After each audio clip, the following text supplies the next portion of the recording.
जय हरी सर्वांना. जगद्गुरू श्री संत श्रीपाद बाबांच्या कृपाशीर्वादाने जो दिव्य ज्ञानयज्ञ चालू आहे, या स्वरूप ज्ञानाचं अध्ययन घडवणाऱ्या या दिव्य ज्ञानाचा एक भाग म्हणून गुरुपौर्णिमेच्या पर्व काळापासून विश्वात्मके देवे साधक मंडळींनी या ज्ञानयज्ञात लॉकडाऊनच्या काळात खंड पडू नये म्हणून फेसबुक लाईव्ह प्रवचन मालिका चालू ठेवली आहे. आतापर्यंत आपले या मालिकेतले 17 पुष्प वेगवेगळ्या वक्त्यांनी मांडले आहेत. तर यातलं पहिलं होतं बाबा कर्माचा संबंध, आणि शेवटचं आत्ता बघितलं आपण की बाबा संतक्रियेचा विसर आणि ज्ञानप्रवृत्त माणूस. तर हे आजचं आता 18वं पुष्प आहे. तर आपला आजच्या चिंतनाचा विषय आहे देव, ईश्वर आणि निसर्ग आणि सद्गुरू. तर चिंतनाला सुरुवात करण्यापूर्वी प्रथम आपण भगवंत परमात्म्याचे भजन घेऊया आणि आपल्या FB लाईव्ह प्रवचन सेवेला सुरुवात करूया. श्री कृष्ण गोविंद हरे मुरारी, हे नाथ नारायण वासुदेव. श्री कृष्ण गोविंद हरे मुरारी, हे नाथ नारायण वासुदेव. श्री कृष्ण गोविंद हरे मुरारी, हे नाथ नारायण वासुदेव.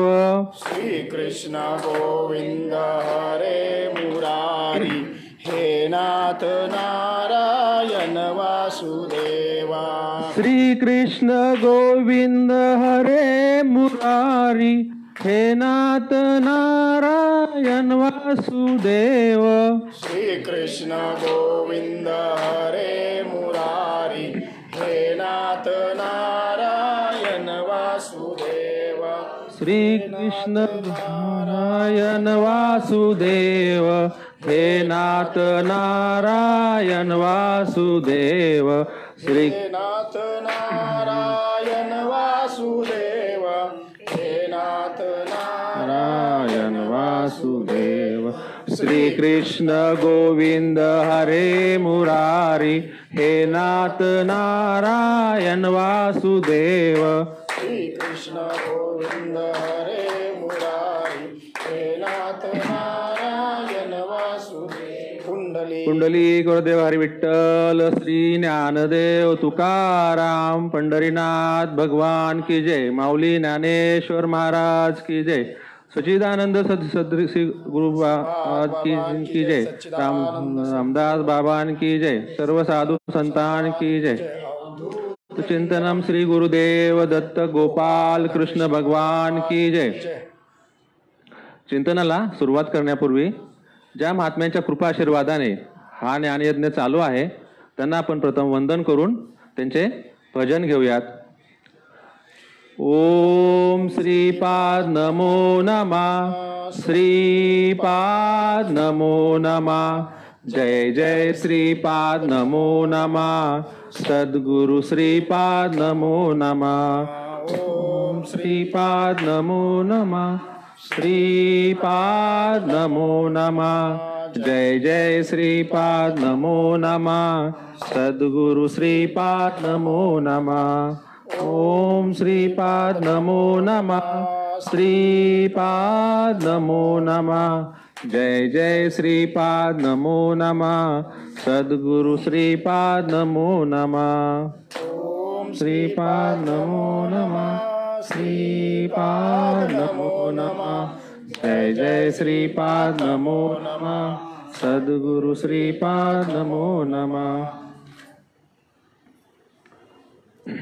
तर आपल्या आजच्या चिंतनाचा विषय आहे देव, ईश्वर, निसर्ग, सद्गुरू. आता ह्या 4 संज्ञा आहेत. तसं पाहायला गेलं तर या 4 संज्ञा किंवा या 4 गोष्टी आपल्याला वेगवेगळ्या वाटत आहेत. आता देव म्हटलं की आपल्या डोळ्यासमोर किंवा आपल्या डोक्यात एखादं मंदिर येतं किंवा त्या मंदिरातली एखाद्या देवतेचा फोटो किंवा देवतेचा मूर्ती आपल्या डोळ्यासमोर येते. आणि ही मूर्ती किंवा ही दैवत म्हणजे काय की आपल्याला वाटतं की हे संकटसमयी उपयोगी पडणारी वस्तू किंवा फार तर जन्ममरणाच्या रहाटगाडग्यातून सोडवणारे साधन आहे. ह्या अशा विचाराने आपण त्या दैवाला संकुचित केलेलं आहे किंवा मर्यादित केलेलं आहे.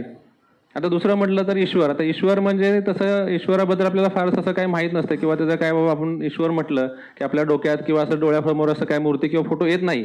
पण जरी तसं नसलं तरी असं काय वाटतं बाबा ही काहीतरी एक बाबा एक अदृश्य शक्ती आहे की बाबा ही जगाचं रहाटगाडगं चालवणारी एक ही अदृश्य शक्ती आहे आणि ही अशी याच्या ईश्वराबद्दल अशा आपल्या कल्पना असतात. आता त्याच्यानंतर निसर्ग. आता निसर्ग म्हटलं की काय बाबा डोंगरदऱ्या, वृक्ष वनस्पती वगैरे, प्राणी पक्षी वगैरे, ह्या गोष्टी सगळ्या म्हणजे निसर्ग. आता या निसर्गाचा आणि आपला असा काही संबंध आहे असं काही आपल्याला माहीत नव्हतं किंवा वाटत नव्हतं. म्हणजे त्याचं आपलं काही घेणं देणं नाही आहे असं. आणि शेवटचं बाबा की सद्गुरू. आता सद्गुरू म्हटलं की आपल्याला वाटत होतं की काहीतरी बाबा एक आध्यात्मिक क्षेत्रामध्ये मार्गदर्शन करणारी व्यक्ती. आता सुरुवातीला आपल्याला एवढंच माहिती होतं की म्हणजे या 4 संज्ञा आहेत आणि 4 संज्ञेबद्दलच्या आपल्या कल्पना सुरुवातीला ह्या अशाच होत्या किंवा सर्वसाधारणपणे सामान्य माणसाच्या पण कल्पना ह्या अशाच असतात. म्हणजे या 4 संज्ञेबद्दल आपण संकुचित विचार केले होते किंवा त्याच्या व्यापकतेने विचार केला नव्हता. तर हे आपण आता जाणून घ्यायचंय किंवा हे समजून घ्यायचंय. मग हे कसं समजून घ्यायचंय तर ह्याच्याबद्दल संत काय म्हणतात, संतांचे ह्याच्याबद्दलचे काय विचार आहेत हे आधी आपल्याला समजून घेतले पाहिजेत. तर संत म्हणतात देव, ईश्वर, निसर्ग, सद्गुरू यांच्यात द्वैत नसून ते एकच आहेत. हे जरी शब्द भिन्न असले, वेगवेगळे शब्द जरी वापरले असले तरी ते सगळे एकाच अर्थाने वापरलेत असा हा सिद्धांत आहे. आता हा सिद्धांत व्यापक विचार केले तर त्या व्यापक विचारांती हा सिद्धांत प्रकट होतो. पण सर्वसामान्यांची बुद्धीला हा सिद्धांत, हा विचार पेलत नाही. तर त्यांना वाटतं की हे सगळं वेगवेगळं आहे, ह्याच्यात भिन्नता आहे किंवा याच्यामध्ये भेद आहे. आता असं का होतं, असं का त्यांना वाटतं तर अनंत जन्मापासून भ्रामक कुविचाराचा, संस्काराचा पगडा मनामध्ये भिनलेला असतो आणि या जसे संस्कार असतात त्या संस्कारानुसार देवाला रूपात पाहण्याचं किंवा मूर्तीत पाहण्याचं संस्कार झालेले असतात. आणि असे ह्याच्यामुळे काय करतो की रूपातल्या देवतेचीच पूजा करत देवाचा शोध करत बसतो. आता जसं कुत्र्याचं शेपूट पकडून समुद्र पार करता येत नाही तसं देवाला केवळ रूपात किंवा मूर्तीपूजा करून त्या अंतिम सत्यापर्यंत किंवा पोचता येणार नाही किंवा देवाचा शोध लागणार नाही. तर हा देव नाना परीने कसा नटला आहे हे जाणून घेणं किंवा हे समजणं फार महत्वाचं आहे. तर आता हे लोकांना समजत नाही. आता हे लोकांना समजत नाही एवढं सांगून तरी मग त्यावेळेस तुकाराम महाराज म्हणतात, तुका म्हणे कैसे आंधळे हे जन गेले विसरून खऱ्या देवा. मग आता खरा देव कोणता. आता तुकाराम महाराज काय सांगतात की हे जन आंधळ आहे का तर खऱ्या देवाला विसरून गेलेला आहे. मग आता खरा देव कोणता आणि मग ह्यात सांगितलं बाबा खरा देव आणि मग खरा देव म्हणजे खोटा देव कुठला. तर आता आपल्या डोक्यातला देव आणि संतांच्या डोक्यातला देव हा वेगळा आहे. तर आधी संतांच्या डोक्यातला देव आपल्याला समजण्यासाठी अगोदर त्यांचे विचार समजून घेणं गरजेचं आहे. तर संत काय म्हणतात की बाबा ईश्वराच्या आकाराबद्दल भ्रामक कल्पना करायच्या, संतांच्या विचारांचा विसर पाडायचा आणि आचरणाला आपल्या सोयीप्रमाणे फाटे द्यायचे. आणि जर आता मग असं आपण करतो आणि असं जर होत असलं तर देवाचा शोध लागणार आहे का. तर अनेक आता ह्यातले हे 3 मुद्दे सांगितले. तर हे 3 मुद्दे आपण एक एक करून घेऊया. म्हणजे पहिला आहे की बाबा ईश्वराच्या आकाराबद्दल भ्रामक कल्पना.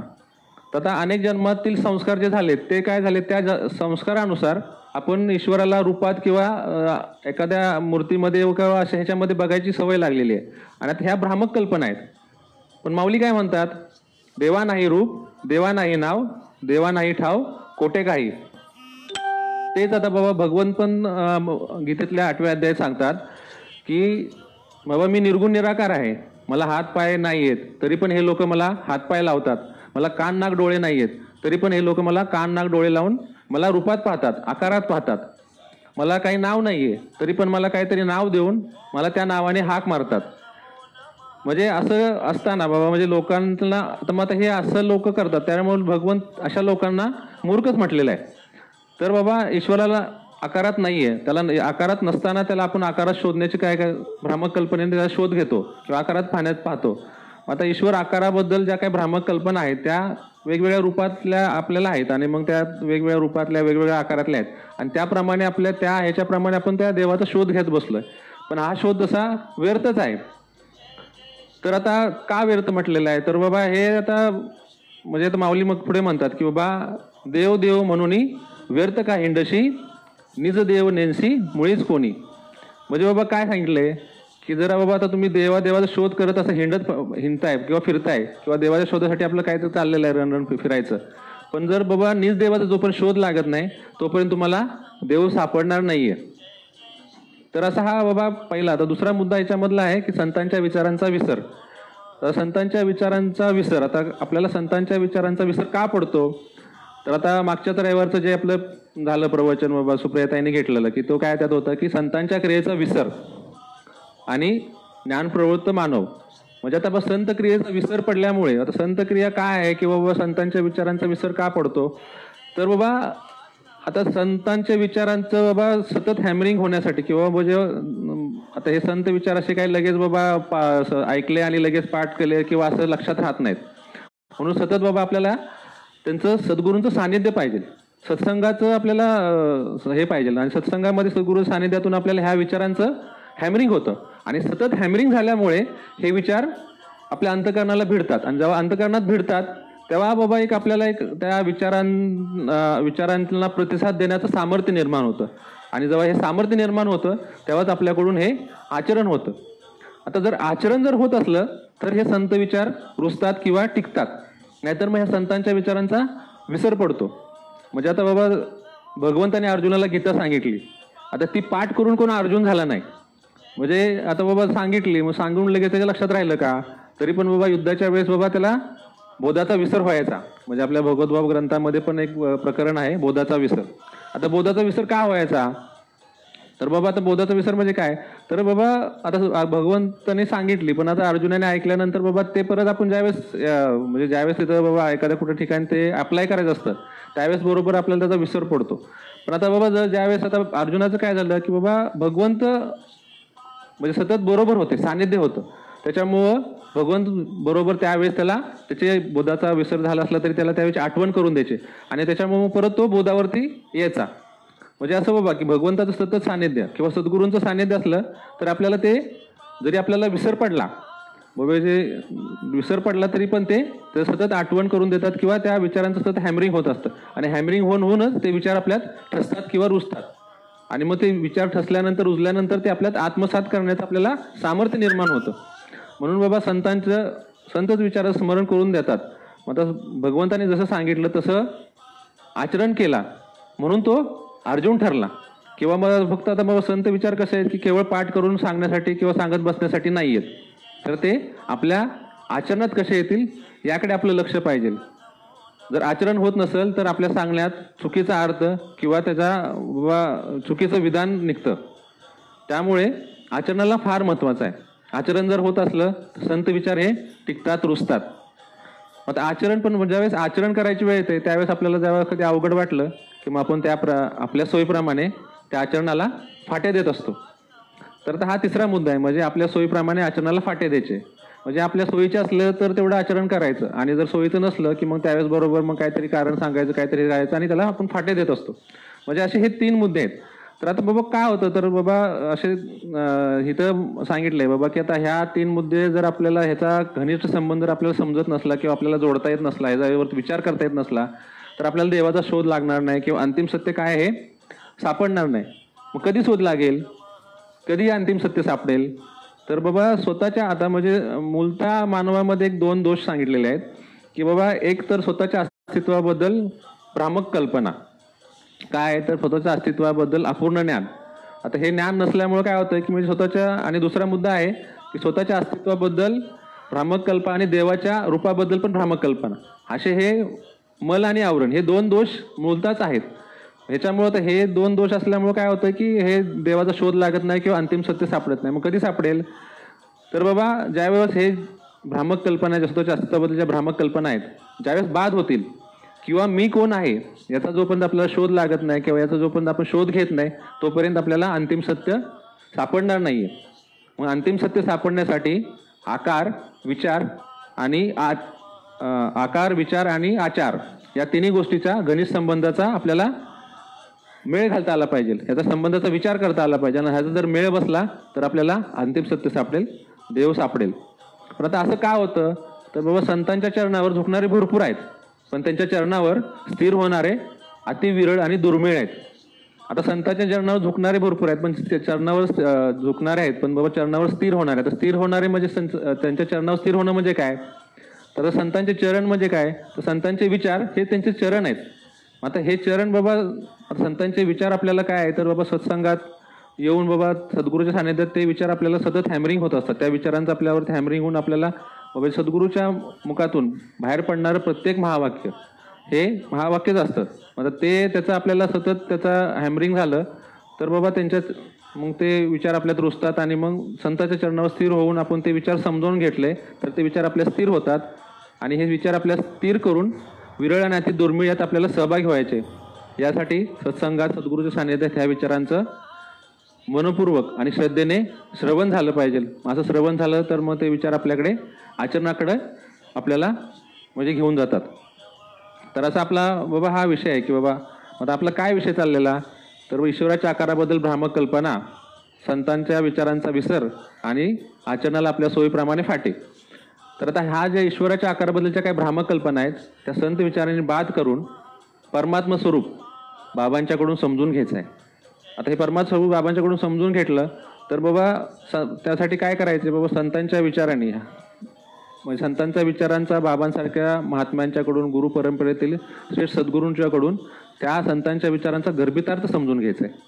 आता बाबा विचार आहेत विचार, पण त्याच्यामध्ये काहीतरी गुह्यार्थ दडलेला असतो आणि तो गर्भितार्थ बाबा गुरु परंपरेतील योग्य प्रमाणे सद्गुरू समजून देऊ शकतात. आणि हे विचार समजून घेतले तर त्याप्रमाणे आपल्या आचरणात योग्य तो बदल होतो, बदल ते घडवून आणतात. आणि मग त्या मग बसला की मग ह्या तिन्ही गोष्टीचा मेळ बसेल त्यावेळेस बाबा संतांच्या डोक्यातला जो देव तो आपल्या डोक्यात येईल. म्हणजे आपल्याला, आणि तो मग सांगितलं की तो भिन्न आहे. तो का भिन्न आहे तर त्याच्यासाठी हे सांगितल्या गोष्टी. आणि आता जर अशा मार्गाने जर आपण गेलो तर संतांना जो काही देव सांगायचे तो आपल्याला समजेल, तो आपल्या अंतःकरणात उतरेल.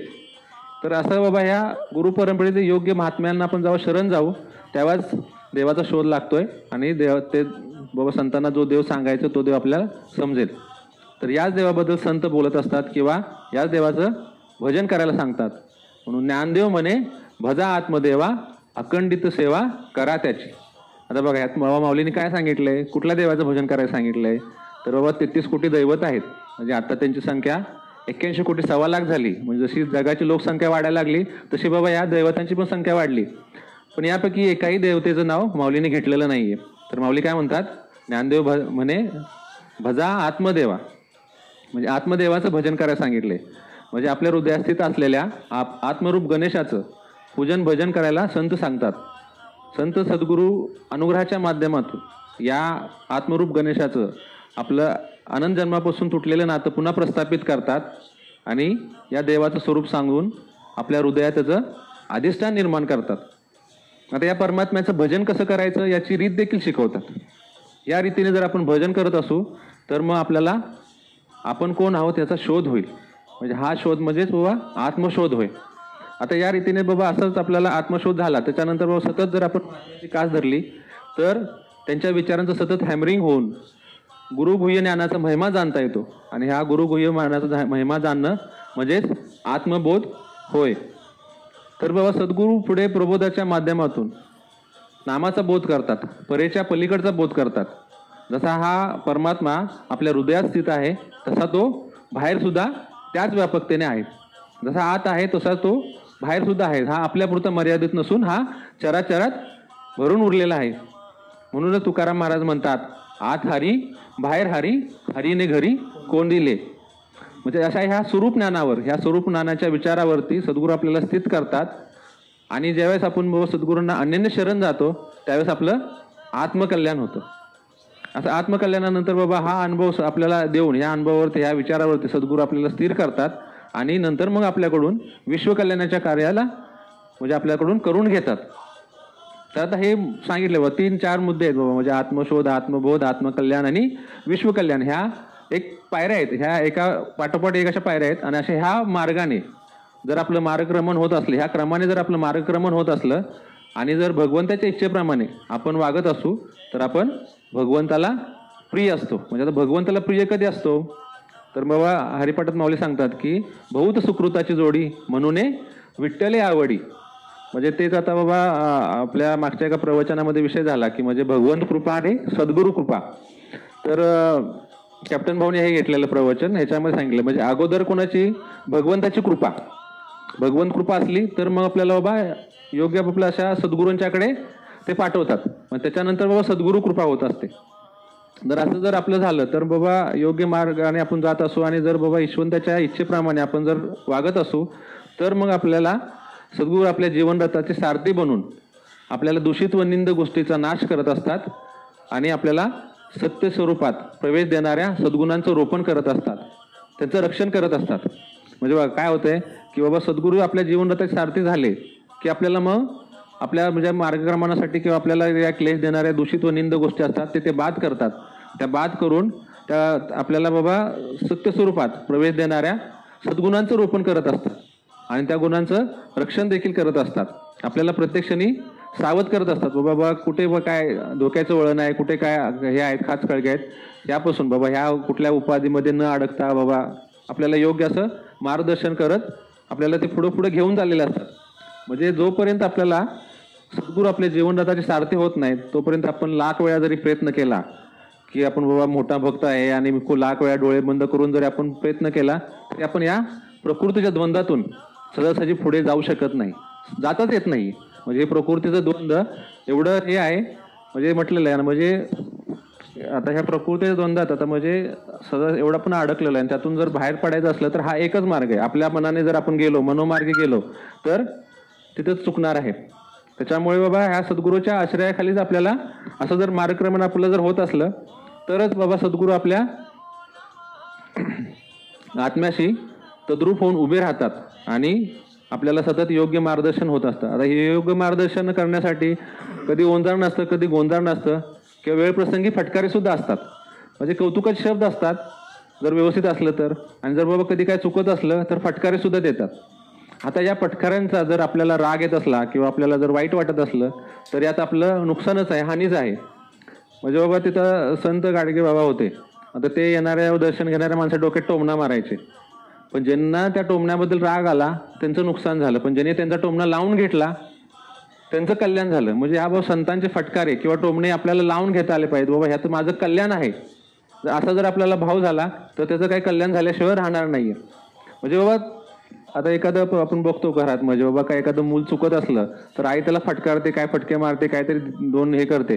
मग ते त्याच्या आईचा उद्देश काय आहे हे आपल्याला माहिती असतं. बाबा त्याला जर आत्ताच जर दुरुस्त केलं तर तो व्यवस्थित वळणावर राहणार आहे, त्याचं पुढे जाऊन अधोगती घसरणार नाही. तसं ह्या संतांचा एक भाव असतो बाबा की हा पुढे जाऊन बाबा योग्य मार्गाला जावं, पुढे जाऊन त्याची काय बाबा घसरण होऊ नये, अधोगतीला जाऊ नये. त्यासाठी म्हणजे वेळ आता जर चांगल्या शब्दात म्हणजे कधी कधी बोलतात ना आपण की काय बाबा चांगल्या शब्दात जर समजत नसलं तर जरा थोडेसे कडक शब्द वापरायला लागतात. मग त्यावेळेस फटकारे दिल्याशिवाय ते म्हणजे बसत नाही. मग फटकारे दिले की बरोबर योग्य आपल्याला लक्षात येत राहतात. त्यामुळे बाबा असे विविध मार्गाचा अवलंब करून सद्गुरू आपल्याला पुढे पुढे सरकवत असतात आणि आपल्या स्वरूपात आपल्याला प्रवेश देत असतात. म्हणजे बघा आपल्याला कुठे जायचं आहे तर आपल्या स्वरूपामध्ये प्रवेश मिळण्यासाठी आपल्याला म्हणजे हा सगळा मार्ग आहे. आता ह्या अंतिम सत्यापर्यंत जर आपल्याला जायचं आहे तर ह्यासाठी आपल्याला योग्य मार्गदर्शन पाहिजे आणि योग्य मार्गदर्शनासाठी आपल्याला सद्गुरूंचं ध्यान आणि भजन अनिवार्य आहे. जर आपण सद्गुरूंचं ध्यान व भजन जर करत असलो तर आपल्याला हे सतत मार्गदर्शन होत राहणार आहे. तर आता ज्यांना अनुग्रह प्रबोध झाला त्यांच्यावर संत कृपा झाली. आता आपण जर त्या विश्वात्मके देवी ग्रंथात पाहिलं तर बाबा ईश्वर दर्शन या प्रकरणात संत कृपा म्हणजे काय सांगितलेलं आहे. म्हणजे ज्यांना अनुग्रह प्रबोध होतो त्यांच्यावरती संत कृपा होती. पण या संत कृपेचा अनुभव घेण्यासाठी आपल्याला प्रातःसमय ब्रह्ममुहूर्तावरती साधना पण केली पाहिजे, सद्गुरू भजन आणि आत्मचिंतन केलं पाहिजे. तर बाबा ही काय संत कृपा आहे तो आपल्याला समजेल. नाही तर आपल्या डोक्यात संत कृपा म्हटलं की काहीतरी भरलंच काहीतरी डोक्यात असते. बाबा त्यांनी काहीतरी माझ्या प्रापांची गाडा चालावा, काय बाबा हे म्हणजे चांगलं भरभाटी यावी, हा संत कृपेचा अर्थ लावून घेतात लोक. पण संत कृपा म्हणजे काय तर बाबा आपण जर विश्वात्मके देवी ग्रंथ बरं पाहिला तर त्यात ईश्वर दर्शन या प्रकरणामध्ये सांगितलं. म्हणजे ईश्वर दर्शन म्हणजे भगवंताला जाणण्याची जी रीत आहे ती रीत म्हणजे बाबा संत कृपा आहे. आणि त्या संत कृपेच्या रीतीतून आपल्याला ईश्वराला सहज जाणता येतं किंवा सहज त्याचं दर्शन घेता येतं. आणि ईश्वराला दर्शन घेण्याची रीत म्हणजेच ही बाबा संत कृपा आहे. पण बाबा आता इथे ब्रह्ममुहूर्तावर जर आपण जर साधना केली तर बाबा याच्यात आपल्याला अतिइंद्रिय आध्यात्मिक शक्तीचा अनुभव येतो. आणि बाबा ही अतिइंद्रिय आध्यात्मिक शक्ती त्यावेळेस बाबा जर आपण साधना केली म्हणजे आता ब्रह्ममुहूर्त सांगितलाय म्हणजे आता हे दिवसाचे बाबा 30 मुहूर्त आहेत. 30 मुहूर्तापैकी पहाटेचा सूर्य उगवण्याच्या अगोदरचा 1-2 तासाची वेळ आहे ती एक ब्रह्ममुहूर्ताची वेळ आहे आणि एक 48 मिनिटाची वेळ आहे. त्या वेळेमध्ये आता त्यावेळेस बाबा प्रातःसमय ब्रह्ममुहूर्तावरती ते वेळेस जेव्हा सूर्य 33 अंशावरती असतो त्यावेळेस बाबा सूर्याची किरणं आपल्या मूलाधार चक्रावाटे शरीरात प्रवेश करतात आणि ती ब्रह्मरंध्रापर्यंत जात असतात. आता जर आपल्याला असं वाटेल की बाबा काय सकाळी सूर्य उगवलेला कुठं असतो त्यावेळेस आणि मग कशी काय जात असतील, तर त्याचं ही अदृश्य म्हणजे एक किरणं आहेत. म्हणजे आता बाबा असे आपल्याला विश्वामध्ये असे वैश्विक किरणं भरपूर असतात की ते कसेही कुठूनही जाऊ शकतात. आपल्याला कसं वाटतं की हवा किरणं वगैरे म्हणजे एक मोकळ्या जागेतूनच जाणार, पण हे असे पदार्थातून पण प्रवेश करणारे अशी ही किरणं असतात. आणि त्यावेळेस बाबा अशी ही सूर्याची किरणं अदृश्य अशी किरणाचा झोत आपल्या मूलाधार चक्रावरती शरीरात प्रवेश करतो आणि आपल्या नाभी चक्राजवळ जी काय बाबा कुंडलिनी असते ती कुंडलिनी त्या प्रकाशात झोताबरोबर थोडीशी हे होते आणि त्याच्याबरोबर ती ऊर्ध्व दिशेने सरकायला लागते आणि ती ऊर्ध्व दिशेला सरकून ती आपलं ब्रह्मरंध्रद्वार उघडते. म्हणजे बाबा असं त्यावेळेस बाबा असं जर बघितलं तर आपण म्हणजे आता ह्या आध्यात्मिक क्षेत्रामध्ये कुंडलिनी जागृत करायला मला खूप म्हणजे एक हे आहे, म्हणजे त्याच्याबद्दल एवढं वलय आहे की ते लोक ते कुंडलिनी जागृत करण्यासाठी काय काय प्रकार करतात. म्हणजे अगदी आता असं जर आपल्याला बघितलं तर हिमालयात हजारो करोडो लोक ही कुंडलिनी जागृत करण्यासाठी योग किंवा तपश्चर्या करायला नाना प्रकार करत बसलेले आहेत, पण तशी त्यांना कुंडलिनी जागृत होत नाही. पण संत कृपेने जर गेलं, संतांच्या रीतीने गेलं तर ही सहज होते. तर बाबा सूर्याची हा काय बाबा किरणाचा झोत जातो तो एक ऊर्जा आहे आणि त्या ऊर्जेमार्फत ही कुंडलिनी सहज ऊर्ध्व गतीने सरकते. मग आता ह्या वेळेस काय होतं की बाबा हे षडचक्रचं भेदन होत असतं. मग ते षडचक्र आता बाबा आपण जेव्हा जन्मतो त्यावेळेस हे षडचक्र एका रेषेत असतात, त्यामुळे आपण आनंदी असतो. पण हे परत जसं जसं मोठं मायाच्या संघामुळे किंवा आपल्याला ह्याच्यामुळे ह्या षडरूपांच्या प्रभावामुळे ह्याचं अलाइनमेंट बिघडतं. म्हणजे हे एका रेषेतली षडचक्र असतं ती सरकतात इकडे तिकडे आणि हे अलाइनमेंट बिघडलेलं असतं. आता ह्या जेव्हा आपण ह्या असं चिंतन करतो किंवा ह्या जेव्हा साधना करतो ह्यातून काय होतं की बाबा कुंडलिनी जशी वरती सरकत जाईल त्याबरोबर हे षडचक्र एका रेषेत येतात आणि हे आपलं वृत्ती जी आहे ती आज्ञाचक्रावर स्थिरावते. आता कुंडलिनी ज्यावेळेस ऊर्ध्वगतीने सरकते त्यावेळेस आपलं ब्रह्मरंध्र जे आता म्हणतो आपण हे काय टाळू आहे जे टाळू त्यावेळेस ती उघडते आणि त्या अजून बाबा त्यावेळेस काय असतं की बाबा सकाळच्या प्रातःसमयी जो आपलं जर सद्गुरू भजन चिंतन चालू असतं त्यावेळेस जे बाबा इतर काय जागृत देवदेवता त्या वातावरणात असतात त्या आपल्या त्या उघडलेल्या ब्रह्मरंध्रातून शरीरात प्रवेश करतात. आता जर ते ज्यावेळेस प्रवेश शरीरात करतात त्यावेळेस आपलं सद्गुरू भजन पूजन चालू आहे, त्यामुळे ते ह्या जे काय देवदेवता असतात पितर असतात त्यांना आनंद वाटतो आणि हे आनंद होऊन आपल्या हृदयात स्थिर होतात. आता जर असं जर झालं तर त्यामुळे काय होतंय की बाबा आपली त्यावेळेस पचनक्रिया वाढते, भूक वाढते, पचनक्रिया चांगली सुदृढ होते. त्यामुळे आपल्याला सत्कर्माची भावना जागृत होते. सत्कर्माची भावना जागृत होते.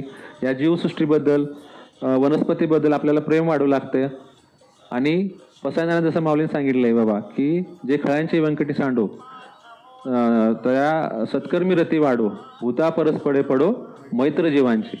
म्हणजे बाबा ह्या जीवसृष्टीबद्दल ह्या वनस्पतीबद्दल प्रेम निर्माण होतं आणि त्याच्याबद्दल काहीतरी करण्याचा एक भाव निर्माण होतो आणि बाबा हेच माऊलींचं पसायदानाचा हा अनुभव यायला लागतो.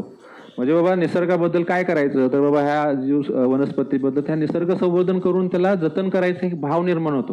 म्हणजे त्याच्यासाठी काहीतरी करण्यात म्हणजे प्रेम, आता प्रेम म्हणजे काय असतं त्या प्रेमापुढे आपल्याला त्याच्याबद्दल काहीतरी करण्याचं एक काहीतरी उर्मी निर्माण होते. आणि बाबा असंच बाबा आता जीवसृष्टीबद्दल काय करायचं तर हे संतांचे विचार. आता जीवाचं काय कल्याण कशाने होईल, त्याला काय बाबा कसली मदत करू आपण एखाद्या जीवाला जर करायची असली तर संतांच्या विचारांचं त्यांना बाबा आपण जर त्यांना असं सांगितलं त्यांना जर हे केलं तर त्यांच्यात जो काही बदल होईल तर त्यांचा म्हणजे उद्धार होण्यासाठी त्यांना जी आपण मदत करू तीच. म्हणजे जीवावरती काय अजून मदत करणार आपण, दुसरी कुठली जरी मदत केली तरी एक त्या मदतीला एक लिमिटेशन आहे किंवा एक किती दिवस पुरणार आहे. पण ह्या जीवसृष्टीसाठी जर आपण हे संतांच्या विचारांचं जर बाबा हे केलं तर आपलं त्याच्यातून त्यांना फायदा होईल. तर ह्या असं बाबा ह्या माऊलींच्या पसायदानातील वचनाचा आपल्याला अनुभव येऊ लागतो. तर पुढे असं आहे की बाबा आता आपलं जीवन आहे तोपर्यंत आपल्याला ताण तणाव चिंता ही काय आपली पाठ सोडत नाही. आणि जर सकाळच्या ब्रह्ममुहूर्तावर जर आपलं जर चिंतन होत असलं, आपलं जर बाबा सद्गुरू भजन होत असलं तर या ताण तणाव चिंतेपासून आपल्याला मुक्ती मिळते. म्हणजे आपण बाबा संसार आहे तोपर्यंत सुद्धा आपण मग आनंद घेतो आणि संसार मुक्तीनंतर पण सुद्धा आपल्याला परममुक्ती आहे. म्हणजे ब्रह्ममुहूर्त साधून जर ईश्वर भजन किंवा सद्गुरू भजन केलं तर त्याचा फायदा म्हणून आपण ईश्वर कार्यात सक्रिय राहून ध्येयात राहून आनंद घेतो आणि त्याचा आनंद ध्येय त्यागानंतर सुद्धा मिळत राहतो. म्हणजे बाबा आता असं जर आहे तर पण आता ही साधना आहे, तर साधना सांगितली, मग साधना करण्यासाठी काय थोडीशी आपल्याला तयारी पण करायला लागते. जर आपण मग ही साधना करायच्या अगोदर स्नान संध्या केली आणि स्नान संध्या करून जर आपण ह्या साधनेला बसलो, कारण आता प्रातःसमयाचा वेळ आहे, आपण सगळे गाढ म्हणजे साखर झोपेत असतो आणि त्या साखर झोपेतून उठून आपल्याला ही साधना करायची. म्हणजे सांगितले बाबा की आपल्याला इंद्रियांना वळण पाडायचे आणि मग इंद्रियांना आता हे इंद्रिय त्यावेळेस बाबा काय गाढ झोपेत आहेत, साखर झोपेत आहेत आणि त्यांना तिथून बाहेर काढायचे.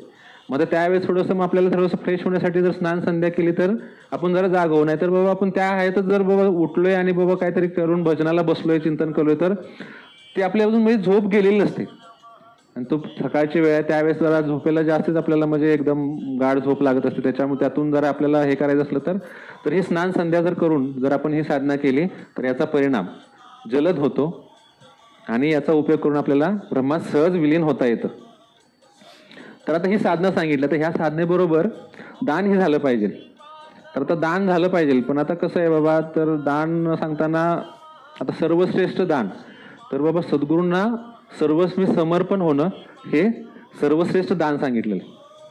आता अजून एक बाबा आहे की बाबा नामदेव महाराजांचा एक अभंग आहे दानाचं महत्व, म्हणजे दान महात्म्य सांगितले त्यांनी.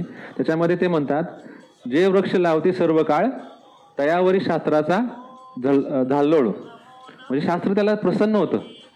म्हणजे बाबा जे काही वृक्ष लावतात ना त्यांना बाबा ते सतत लावणारे जे आहेत बाबा, असे काही जर वृक्षांचं जे संवर्धन करतात, वृक्षारोपण करतात, शास्त्र प्रसन्न होतं त्याच्यावरती. म्हणजे असं बाबा हे आहेत. मग आता हे दान आपल्याला दान कसं झालं पाहिजे, तर बाबा सद्गुरूंना आपण जेव्हा शरण जातो तेव्हा ते दान सर्वश्रेष्ठ सांगितलं, समर्पित. मग समर्पित म्हणजे आपण काय, तर आपल्या स्वतःच्या जीवनाबद्दलच्या काय ज्या आकांक्षा आहेत, अपेक्षा आहेत, त्या सगळ्या बाजूला ठेवून आपण सद्गुरूंना समर्पण जातो. त्याला म्हटलंय सर्वस्वी समर्पण. मग आता ह्या तनु मनु जीवे आणि धनानी पण, म्हणजे ह्या सगळ्या गोष्टीने आपण त्यांना समर्पण झालं पाहिजे. किंवा तर मग आता ते सांगितलेलं. आता मग दान कसं आहे, तर बाबा दान सत्पात्री असावं सांगितलेलं आहे. आता सत्पात्री दान म्हणजे कसं, कधी होईल सत्पात्री दान, तर मुक्त स्थितीत केलेलं जे दान आहे ते सत्पात्री. म्हणजे जेव्हा आपण सद्गुरूंना शरण जातो त्यावेळेस आपण मुक्त स्थितीत असतो आणि त्यावेळेस जे आपण दान करतो ते सत्पात्री दान असतं. नाहीतर आपण आता बाहेर आधी दान करतो किंवा बरेच लोकांचं आपण बघतो आपण दान करतात, पण ते दान सत्पात्री का ठरत नाही, तर ते मुक्त स्थितीत केलेलं नाही. सद्गुरूंना आपण शरण गेलो, त्यांनी जेव्हा अनुग्रह प्रभू दिला तेव्हा आपल्याला मुक्त केलेलं आहे आणि त्याच्यानंतर बाबा ज्यावेळेस तुमच्याकडून जे दान होईल ते मुक्त स्थितीत केलेलं दान असतं आणि ते सत्पात्री दान आहे. आता सत्पात्री दान का असावं, तर हे सत्पात्री दानच आपल्या ईश्वर तेजाचा मार्ग मोकळा करत असते. ईश्वर तेजाचं पाहिजे आपल्याला, ईश्वर तेज पाहिजे, तर मग बाबा ह्याला सत्पात्री दान झालं पाहिजे. आणि मग सत्पात्री दान ज्यावेळेस होईल त्यावेळेस आपल्याला ईश्वर तेजाचा प्राप्तीचा मार्ग मोकळा होणार आहे. तर आता बाबा काय, आता आपण आता जन्मभर आपण कमवतो, पैसे कमवतो, काय काय धन म्हणजे धन दौलत जमा करतो, पण आता बाबा ह्यातलं बाबा ह्या आपण कमवलेल्या धनाचा 10वा हिस्सा जर आपल्याकडून जर दान होत असला तर आपल्या आयुष्यात आपल्याला काहीच कमी पडणार नाही. आणि जर आपलं एवढ्या ह्याच्यात जर प्रमाणात जर दान होत नसलं तर आपण कमवलेलं जे काय संपत्ती आहे किंवा धन आहे ते आपल्याला कधीच सुख देणार नाही.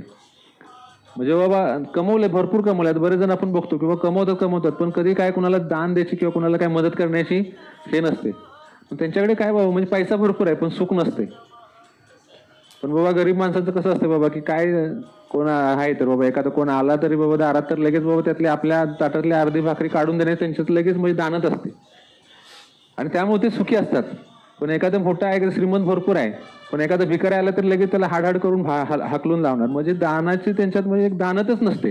मग त्या लोकांना सुख कधीच प्राप्त म्हणजे तो पैसा जो कमवलेला आहे त्यातून सुख कधीच प्राप्त होत नाही. त्यामुळं बाबा आपण कमवलेल्या दानाचा 10वा हिस्सा दान करता आला पाहिजे आपल्याला, तर आपल्याला काहीच कमी पडणार नाही. म्हणजे जे आपण जी संपत्ती कमवतो ते आपल्याला सुख तरी देईल. म्हणजे तसं जर आपण तेवढं पण करू शकत नसलो तर आपल्याकडून ते होणार नाही बाबा. तर आता असंच आता आहे म्हणजे जसं आपण कमवलेल्या पैशाबद्दल दानच आहे तसं आपल्याला ईश्वराने आपल्याला हे आयुष्य दिलेलं आहे, 100 वर्षाचं हे आयुष्य दिलेलं आहे. पण ह्या 100 वर्षाच्या आयुष्यामध्ये जर आपण त्याला रोज नित्यनेहमी 40 मिनिटं जर देत असू तर आपल्याला कसलंच दुःख येणार नाही. पण जर असं जर आपल्याकडून होत नसलं तर दुःखाशिवाय काहीच आपल्याला म्हणजे आपलं आयुष्य शिल्लकच राहणार नाही. म्हणजे आता बाबा काय सांगितले बघा, म्हणजे आता एवढं भगवंताने 100 वर्षाचं आयुष्य दिलेलं आहे पण तेवढं पण त्यातला त्या आयुष्यातला आपल्याला निमिषभर पण त्याला द्यायचा आपल्यालाकडून होत नाही. आता निमिषभर म्हणजे नित्यनिमित्त सकाळच्या ब्रह्ममुहूर्तावरती किंवा प्रातःसमयी 40 मिनिटं आपल्याला द्यायचे सद्गुरू भजनासाठी, भगवत भजनासाठी, भगवत चिंतनासाठी. पण हे देण्यामध्ये पण आपण काकू करत असतो. तर मग त्यासाठी बाबा एक उदाहरण आहे. म्हणजे बाबा एक असाच दारुडा म्हणजे वाम मार्गाला गेलेला मुलगा असतो आणि तो काय करत असतो की बापाची पेन्शन आली की त्याच्याकडून ते पेन्शन हिसकावून घ्यायचा आणि बाबा त्यातून त्याला बापाने खर्चायला मागितलं तर ते द्यायला पण काकू करत असतो. म्हणजे बघा, म्हणजे ज्याच्या जीवावर उड्या त्याच्याच नाकात काड्या, अशी वृत्ती असते. तसं आपलं चाललंय बाबा की बाबा ईश्वराने एवढं आपल्याला आयुष्य दिलेलं आहे, त्या आयुष्यातलं काय त्याच्यासाठी ज्याच्या जीवावरती आपलं सगळं चाललेलं आहे. चालेले शरीर कोणाचे सत्ते, कोण बोलवितो हरवीन, देखवी ऐकवी एक नारायण, तयाचे भजन चुकवू नका. सांगितलं काय, त्याचं भजन चुकवू नका. पण आपल्याला वेळ जमलं तर, वेळ मिळाला तर, आपल्या सवडीप्रमाणे झोप झाली असली तर असं चालेल नाही. ते जर आपल्याला जर त्यांनी काय केलेलं आहे कुणा आपल्या जर लक्षात आलं की बाबा हे चाललंय कोणामुळे, जसं म्हणजे आता म्हटले चाले शरीर कोणाची असत, ते चालवतोय बोलवतोय कोण हे आपल्याला समजत नाहीये. आणि हे समजत नसल्यामुळे मग त्याला आपल्याला काय थोडासा वेळ देण्यासाठी आपल्याला म्हणजे त्याच्याकडे आपल्याला म्हणजे काकू चाललेलं असतं.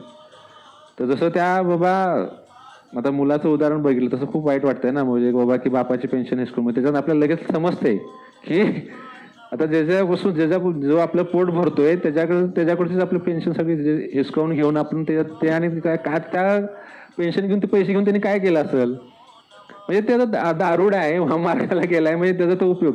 मग तसं भगवंताने हे आयुष्य आपल्याला दिलेलं आहे, ह्या आयुष्यातला आपल्याला त्याचा उपयोग तसा करता येतोय का. जर आपण त्याला जर देत असू, त्याच्या संग जर आपण जर इमानी असू, तर मग आपल्याला आपल्या ह्या आयुष्यात काय आपल्याला केलं पाहिजे त्याचं व्यवस्थित मार्गदर्शन होईल. आणि जर तसं होत नसलं तर मग आपल्या मनाप्रमाणे चाललेलं असते. मग आता मनोमार्गे गेला तो तेथेच मुकला. तर हे असं आहे बाबा. तर आता आपल्या मग जर असं जर होत असलं, जर व्यवस्थित आपल्याला जर तेवढे 40 मिनिटं आपण ब्रह्ममुहूर्तावर जर देत असू तर आपल्याला कुठल्याच गोष्टीचं दुःख येणार नाही. आपलं आनंदमय जीवन असणार आहे. तर असं हे बाबा दान सत्पात्री असावं हे आपल्याला लक्षात असलं पाहिजे. जर एखादा विलासी आळशी माणूस आहे किंवा काय दारुड आहेत, ह्याला जर आपण जर दान दिलं तर काय होईल, तर तो बाबा त्याच्यातून ते वाईट मार्गालाच जाणार आहे किंवा अजून त्यातून तो काहीतरी पापच करणार आहे. मग त्याच्यामुळे जो दान देणार आहे त्याला पण त्याचं नुकसान आहे. आणि जर आता बाबा एक उदाहरण जर बघितलं तर बाबा डॉक्टर आहे, तर डॉक्टर बाबा त्यांनी आता आपण एखाद्या म्हणजे रोगी आहे, त्या रोगी माणसाला जर औषधं दिली तर त्याचा फायदा होईल, तो रोगमुक्त होईल आणि तो आनंदी होईल. पण जर इथं एखादा निरोगी आहे, त्याला काही आजार नाहीये, त्या माणसाला जर आपण औषध गोळ्या दिल्या तर काय होईल, तर त्याला त्याचे दुष्परिणाम होतील, साईड इफेक्ट होतील आणि त्याला त्रास होईल. म्हणजे हे तर घेणाऱ्याला आणि देणाऱ्याला दोघांनाही ह्याचा त्रास आहे. म्हणजे बाबा म्हणून सांगितलं की दान कसं आहे की बाबा सत्पात्री असावं. आता पैसे कमवण्यासाठी आपण जितका वेळ दिलेला असतो तो वेळ म्हणजे त्या वस्तूचं मोल असतंय. म्हणून म्हटलेलं आहे की टाइम इज मनी. म्हणजे पैसे कमवण्यासाठी आपण जेवढा वेळ खर्च करतो तो वेळ म्हणजे त्या वस्तूचं मोल आहे.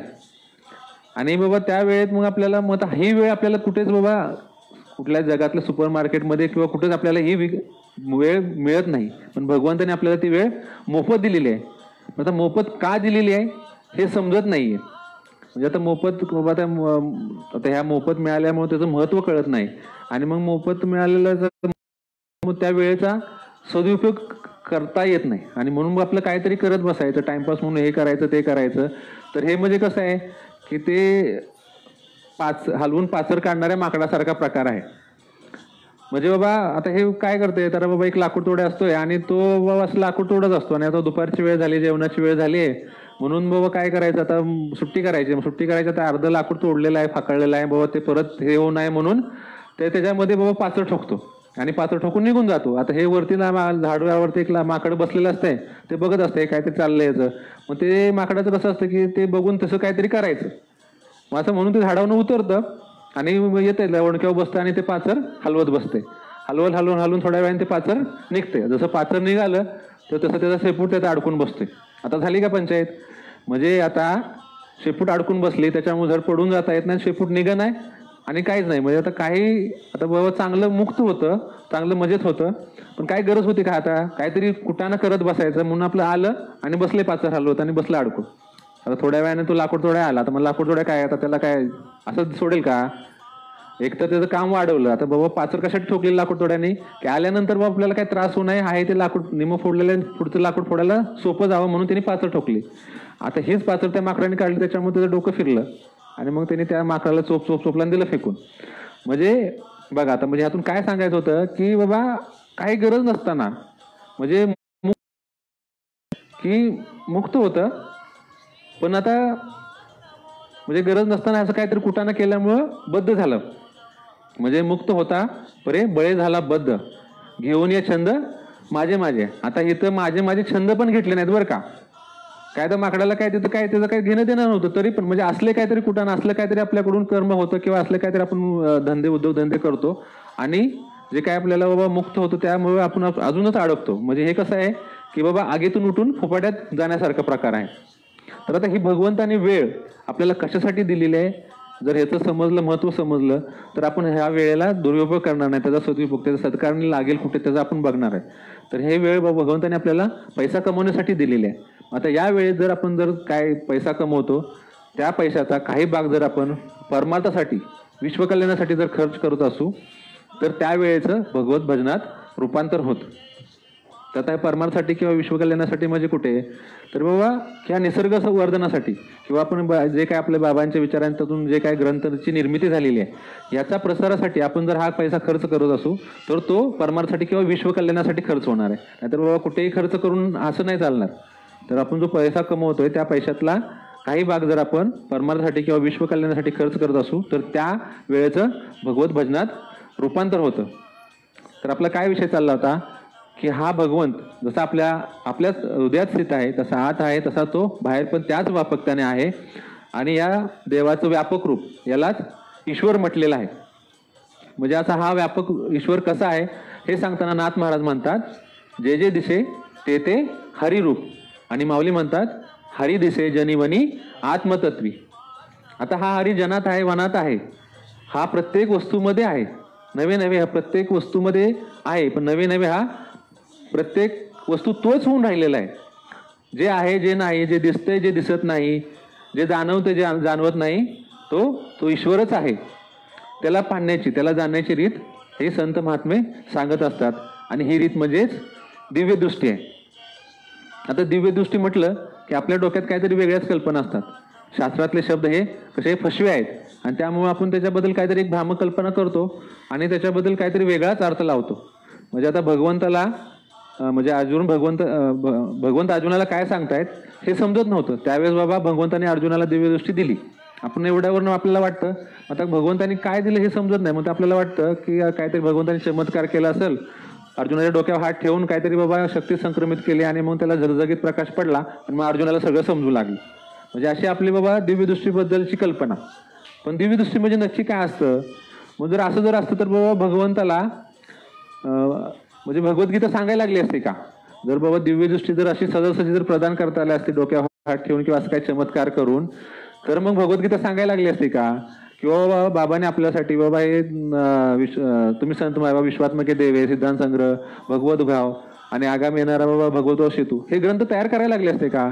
जर दिव्यदृष्टी जर अशीच प्रदान होत असती तर मग संत वाङ्मय तयार झालं असतं का? तर बाबा हे दिव्यदृष्टी कशी प्राप्त होती? तर संत सतत विचारांचं हॅमरिंग करून आपल्यातील भ्रांत घालवतात, बाद करतात, कुविचार बाद करतात आणि बाबा हे कुविचार बाद करून आपल्यात विवेक जागृत निर्माण करतात. आणि मग त्या विवेकाबरोबर म्हणजे विवेक जागृत करून बाबा हे ज्ञानाबरोबर त्याचं विज्ञान देखील सांगत असतात. आणि हे आपल्यात विचारात परिवर्तन होत असतात. आणि विचारात परिवर्तन होत गेलं की आपल्याला आपला दृष्टिकोन बदलतो, म्हणजे जगाकडे बघण्याचा बाबा दृष्टिकोन बदलतो. आणि ही म्हणजेच दिव्यदृष्टी आहे. आता ही दिव्यदृष्टी सांगताना म्हणजे आता भगवत भाव ग्रंथातील ब्रह्मदर्शन या प्रकरणामध्ये दिव्यदृष्टी कशी असते बाबा, ह्या निर्गुण निराकार ब्रह्माचं दर्शन घेण्याची बाबा साधी आणि सोपी रीत सांगितली. आता ही ही दिव्यदृष्टी असते. आता ही दिव्यदृष्टी सद्गुरू आपल्याला कशी प्रदान करतात हे या प्रकरणातून किंवा याच्यातून आपल्याला कळून येईल. तर आता बाबा ते निर्गुण निराकार आहे ब्रह्म कसं आहे, निर्गुण निराकार आहे, मग त्याचं दर्शन कसं घ्यायचं? तर आता त्या ब्रह्माला कुठलं रूपच नाहीत, कुठले गुणच नाहीयेत आणि आपल्याला त्याचं दर्शन घ्यायचंय. आता ब्रह्म कसं आहे? काळा आहे, ब्रह्म गोरा आहे, का ब्रह्म सुगंधित आहे, ब्रह्म वाकडा आहे, असं काय त्याला गुणच नाहीत. आणि मग आता ह्या ब्रह्माचं दर्शन घ्यायचं कसं? मग आता हे दर्शन तसं घ्यायचं म्हटलं तर फार अवघड आहे. म्हणजे आता आपल्याला काय पाहिजे की बाबा त्यात ब्रह्माचं दर्शन पाहिजे, पण ते निर्गुण निराकार आहे आणि आपण त्याचं दर्शन घ्यायला चाललेलो आहे. आपल्याला काय पाहिजे बाबा? त्याचा साक्षात्कार पाहिजे. आणि आता ह्या साक्षात्कार, निर्गुण निराकारचा साक्षात्कार पाहिजे, त्याचा बाबा आपल्याला दर्शन पाहिजे. पण आता मग आता हे आपण असं जर गेलो तर हे दर्शन त्याचं होणं तसं फार अवघड आहे. त्यासाठी त्याला बाबा काहीतरी गुण पाहिजे, दर्शनासाठी काहीतरी गुण पाहिजेत किंवा दर्शनासाठी काहीतरी रूप पाहिजे, तर आपण त्याचं दर्शन घेऊ शकतो, आपण त्याला पाहू शकतो. मग आता हे आपले साक्षात्कार घेण्याची त्याची बाबा आपली इच्छा किंवा आपली ही आस पाहून ते ब्रह्म काहीतरी गुण घेते, काहीतरी बाबा रूप धारण करते आणि प्रकट होते. आणि आपण यालाच काय म्हणतो? सगुण म्हणतो. मग आता हे काहीतरी आपल्यासाठी रूप घेते, आपलं रूप घेते, आपल्यासाठी रूप घेते आणि आपला काहीतरी कार्यभार चालवते. आपल्याला मदत व्हावी, आपल्याला बाबा काहीतरी आपलं कार्यभार चालावा, आपला योगक्षेम चालावा, आपल्याला बोध करण्यासाठी हे ब्रह्म रूप घेते. आपली गरज भागवण्यासाठी काहीतरी रूप घेते. आता आपल्या सुगरणीची गरज होती म्हणून ते बाबा काहीतरी बाईची रूप घेऊन सुगरणीची गरज भागवलं. आपला प्रपंच चालावा म्हणून बायकोच्या रूपाने आहे. आपला वंश वाढावा म्हणून मुलाच्या रूपाने आहे. आपला जन्म व्हावा म्हणून बापाच्या रूपाने आहे. आपलं पालनपोषण व्हावं, आपण लहानाचे मोठे हो म्हणून आईच्या रूपाने आहे. म्हणजे हे ब्रह्म प्रत्येकाच्या बाबतीत प्रत्येकाची आई असतं, प्रत्येकाचा बाप असतं, प्रत्येकाचं मूल असतं, प्रत्येकाचं बायको असतं, असं हे प्रत्येकाच्या बाबतीत होत असतं. बघा, देव नटला नाना परी, म्हणजे असा हा तो प्रत्येकाच्या वेगवेगळ्या रूपात नटलेला आहे आणि वेगवेगळ्या रूपात नटलेला आहे. मग आता असं जर आपण दर्शन घ्यायला गेलो तर ते दर्शन सहज आहे. आणि तसं जर बाबा त्या कल्पनेने दर्शन घ्यायला गेलो तर ते तसं फार अवघड आहे. तर बाबा आता ही अशी, मग आता इथं दृष्टीचे 3 प्रकार पण सांगितलेले आहेत बाबा. काय की चर्मदृष्टी, भावदृष्टी आणि दिव्य दृष्टी. आता चर्मदृष्टीने आपल्याला ह्या काय जे दर्शन होतं ते काय, ह्या भौतिक जगाचं दर्शन होतं. मग ते जगत कसं आहे की बाबा हे भौतिक जग आणि आध्यात्मिक जग. आता हे भौतिक जग म्हटलं की जे काही आपल्याला डोळ्याने दिसते त्याला म्हटलेलं आहे, म्हणजे जे काही आपण भौतिक जग पाहतोय हे झालं चर्मदृष्टीनं दर्शन. आता दुसरं दर्शन आहे की भावदर्शन. म्हणजे भावदर्शन म्हणजे आपण बाबा सत्संगात येतो आणि सत्संगात संतांच्या सद्गुरूंच्या विचारांचं सतत हॅमरिंग होऊन आपल्यात काहीतरी एक भाव निर्माण होतो त्या ईश्वराबद्दल आणि त्या ईश्वराला पाहण्याची एक भाव निर्माण होतो. आणि ह्या भावाने जे आपण जे काय दर्शन घेतो त्याला म्हटलेलं आहे भावदृष्टी. आणि शेवटचं आहे दिव्य दृष्टी.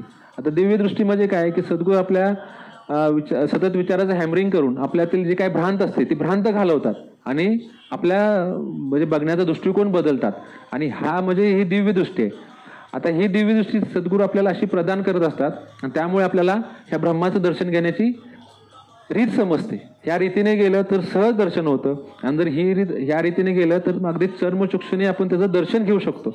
पण जर ही रीत माहीत नसली तर मग काय दिंड्या करा, वाऱ्या करा, अजून काय करा, तर पण हे दर्शन घेणं अवघड आहे. म्हणून नाथ महाराज म्हणतात, बाबुळ्यावरील मुंगळा घालीयर जाऱ्या तैशा यांच्या वाऱ्या पंढरीच्या. म्हणजे बाबा ही रीतच माहीत नाही. दिव्य दृष्टी बाबा कशी बाबा संतांची रीत आहे ही घेण्याचं हे माहीत नसल्यामुळे तर मग असे बाबा ह्या रीतीने गेलं तर बाबा दिव्य दृष्टी आहे. आणि जर रीत जर चुकली तर बाबा त्याचं दर्शन घेणं फार तसं अवघड आहे. मग आता या जीवाला कशाची गरज आहे त्या त्या गोष्ट स्वतः ब्रह्म होऊन राहिलेला आहे. तेच ब्रह्म, तेच परब्रह्म आपल्याला परत सद्गुरुग्रामात परत घेऊन जाण्यासाठी ब्रह्मज्ञान प्रदान करून आपल्याला परत सद्गुरुग्रामात घेऊन जाण्यासाठी आलेला आहे. आणि तेच तुकाराम महाराज म्हणतात, माझ्या विठोबाचा कैसा भैमभाव आपणची होय देवगुरु. म्हणजे बघा इथं तुकाराम महाराजांचा विठ्ठल कोण आहे तर ते साक्षात परब्रह्म आपल्यासाठी आलेला आहे आणि त्यालाच त्यांनी बाबा विठ्ठल म्हटलेलं आहे. तर असं हे बाबा आता हेच जे आता हे ब्रह्म आहे, हेच ब्रह्म निसर्गाच्या रूपाने आपल्या सगळ्या गरजा भागवत असते, आपलं रक्षण करत असते. हा निसर्गातला ईश्वर, त्यालाच बाबा वनातला ईश्वर म्हणजे हरी दिसे जनी वनी मगाशी म्हटलं तसं हा या निसर्गाचं आपलं नातं सांगताना तुकाराम महाराज म्हणतात, वृक्षवल्ली आम्हा सोय रे वनचरे पक्षी ही सुरवळे आळवीती. म्हणजे तुकाराम महाराजांनी आपला इथं संबंध सांगितलाय. म्हणजे बाबा निसर्गाचा आणि आपलं संबंध कसा आहे, नातं कसं आहे हे सांगितलेलं आहे. ते काय म्हणतात की हे वृक्षवल्ली, झाडे झुडपे, पाणी, पक्षी हे सगळे आपले सगळे सोयरे नातलग आहेत. पण सध्या काय झालंय की या निसर्गाशीच आपला संबंध वीक झाला आहे. आपला हा संबंध वीक झाला. तर संबंध किंवा हा बॉन्ड वीक झाला. तर बॉन्ड म्हणजे काय, तर संबंध. तर हा बॉन्ड पक्का असायला पाहिजे. म्हणूनच श्रीपादबा म्हणायचे शंटिंग लूज ना करे, not to be loose shunted. तर निसर्गाशी आपला संबंध कसा असायला पाहिजे की बाबा हा फिट असायला पाहिजे, पण हा संबंध लूज झालेला आहे. त्यामुळे निसर्गाचं आमच्यावरचं प्रेम कमी झालेलं आहे. आपल्या इच्छेप्रमाणे निसर्ग वागत नाही, आपल्या इच्छेच्या विरुद्ध वागतोय. त्यामुळे निसर्गाकडून होणाऱ्या अनेक प्रकारामुळे आपल्याला त्रासदायक किंवा वेदनादायक घटना घडत असतात. तर आता याचं स्पष्टीकरण सिद्धांत संग्रह ग्रंथातील आता तरी उघडा डोळे या प्रकरणात दिलेलं आहे. तर परस्परात देवाणघेवाण होऊन जगू आणि जगू, एकामेका सहाय्य करू, अवघे धरू स्वपंत या उक्तीप्रमाणे सजीव आणि निर्जीवात एक अजीव संबंध आहे. आणि या घनिष्ठ संबंधाच्या आवरणातूनच एक पर्यावरण तयार झालेलं आहे. यालाच आपण इंग्लिशमध्ये इकोसिस्टम म्हणतो किंवा परिसंस्था. तर आता बाबा हे आहे थोडक्यात काय, तर परिसर आणि परिसरातील घटक या घटकाचा घनिष्ठ संबंध म्हणजे पर्यावरण. आता या पर्यावरणातील एका घटकाला जर इजा झाली तर याच्यातून त्याचा परिणाम म्हणून दुसऱ्या, तिसऱ्या आणि एकूणच सर्व घटकांवर त्याचा परिणाम होतो आणि पर्यावरण संतुलन बिघडतं. तर हे पर्यावरण संतुलन म्हणजेच काय आहे, तर निसर्गाचा वारसा आहे. हा वारसा तसाच जपून ठेवून पुढच्या पिढीकडे सुपूर्द करणे म्हणजेच ईश्वरी सेवा आहे.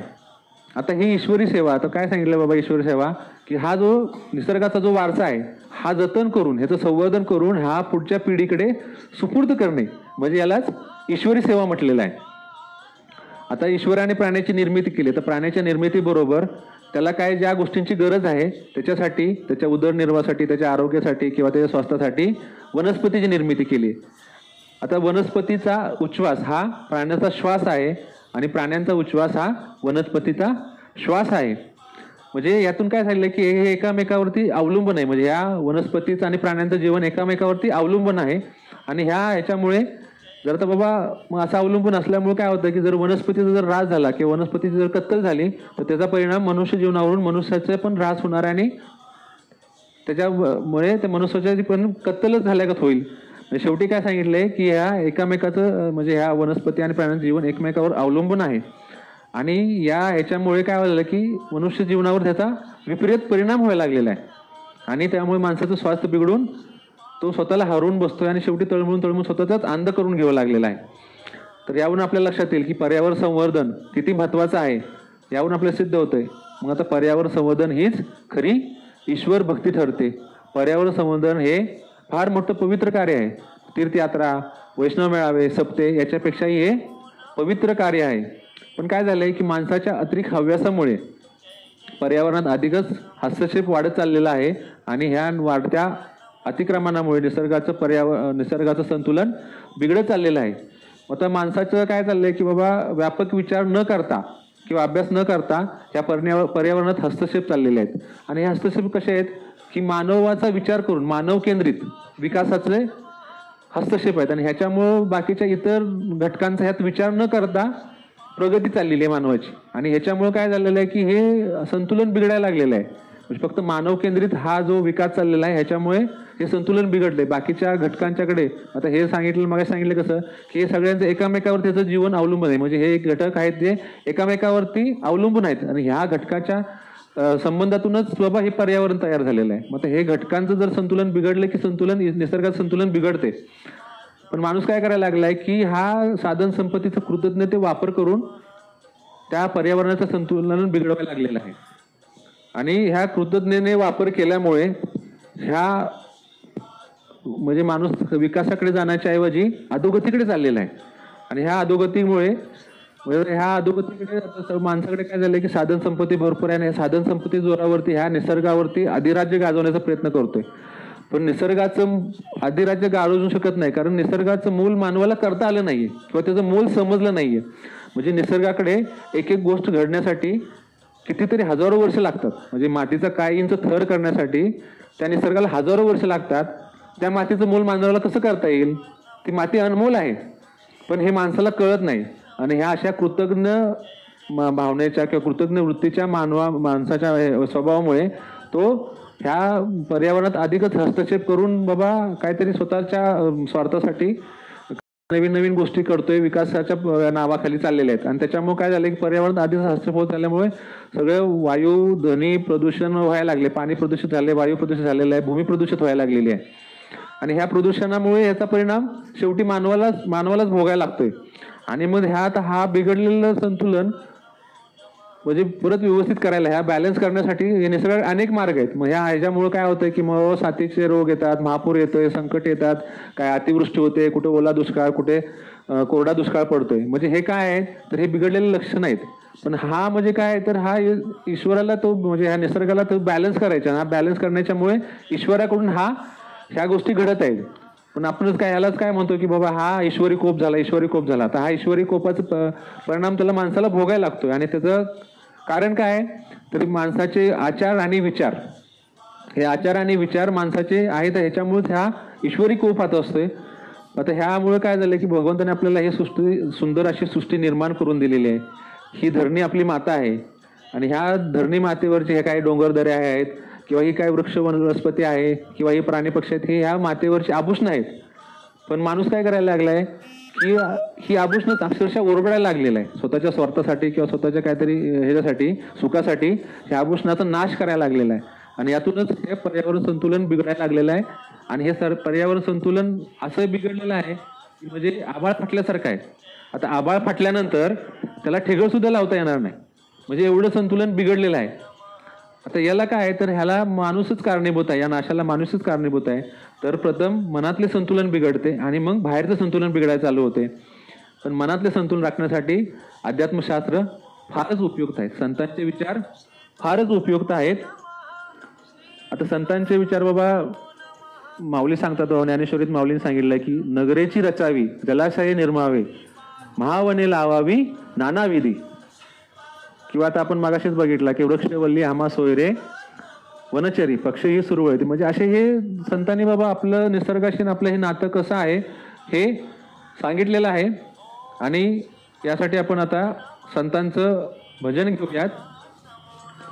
श्री ज्ञानदेव श्री तुकाराम, श्री ज्ञानदेव श्री तुकाराम, श्री ज्ञानदेव श्री तुकाराम, श्री ज्ञानदेव श्री तुकाराम, श्री ज्ञानदेव श्री तुकाराम, श्री ज्ञानदेव श्री तुकाराम, श्री ज्ञानदेव श्री तुकाराम, श्री ज्ञानदेव श्री तुकाराम, श्री ज्ञानदेव श्री तुकाराम, ज्ञानदेव श्री तुकाराम, श्री ज्ञानदेव श्री तुकाराम, श्री ज्ञानदेव श्री तुकाराम, श्री ज्ञानदेव श्री तुकाराम,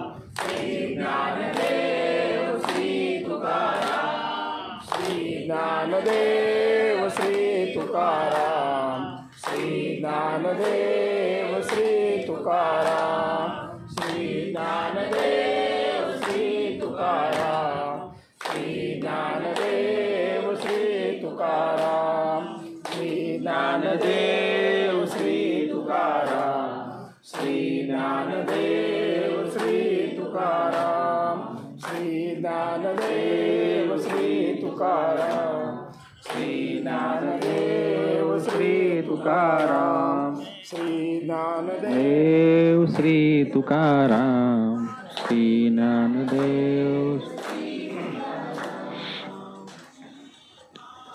तर आतलं मनातलं संतुलन जे बिघडले यासाठी अध्यात्मशास्त्र फारच उपयुक्त आहे. संतांची शिकवण ह्यासाठी फारच उपयुक्त आहेत. संतांनी बरोबर याच्यासाठी बाबा मनाचं संतुलन राखण्यासाठी विचार हे दिलेले आहेत. ते विचार जर आपण पाहिले तर मनाचं संतुलन हे होऊन आपलं आतलं संतुलन जसं राखलं जाईल तसंच मग आपोआपच पर्यावरणाचं संतुलन, पर्यावरण संवर्धन ही राहील. तर हे निसर्गातील घटक जसे की बाबा वनस्पती आहेत, प्राणी पक्षी आहेत, नद्या नाल्या आहेत, डोंगरदऱ्या आहेत, हे सगळे सद्गुरू भजन करत ब्रह्मभावावरती स्थित राहून ईश्वरी कार्य करत असतात. आता यांची जर आपल्याला संगत लाभली तर यांच्या परिणामातून एकांत घडून आपल्यात देखील तो ब्रह्मभाव तयार होईल. ती बाबा ईश्वरी कार्य करण्याची भावना जागृत होईल. तर बाबा आता हे काय आहे, तर बाबा असं जर होत असलं त्याची संगत लाभली तर संगतीचा परिणाम काय की ते त्याचे जे गुण आहेत, निसर्गाकडे जे काही गुण आहेत ते आपल्यात आपोआपच उतरणार आहेत, आपल्यात आपोआपच ते मुरून पाजरणार आहेत असं होतं.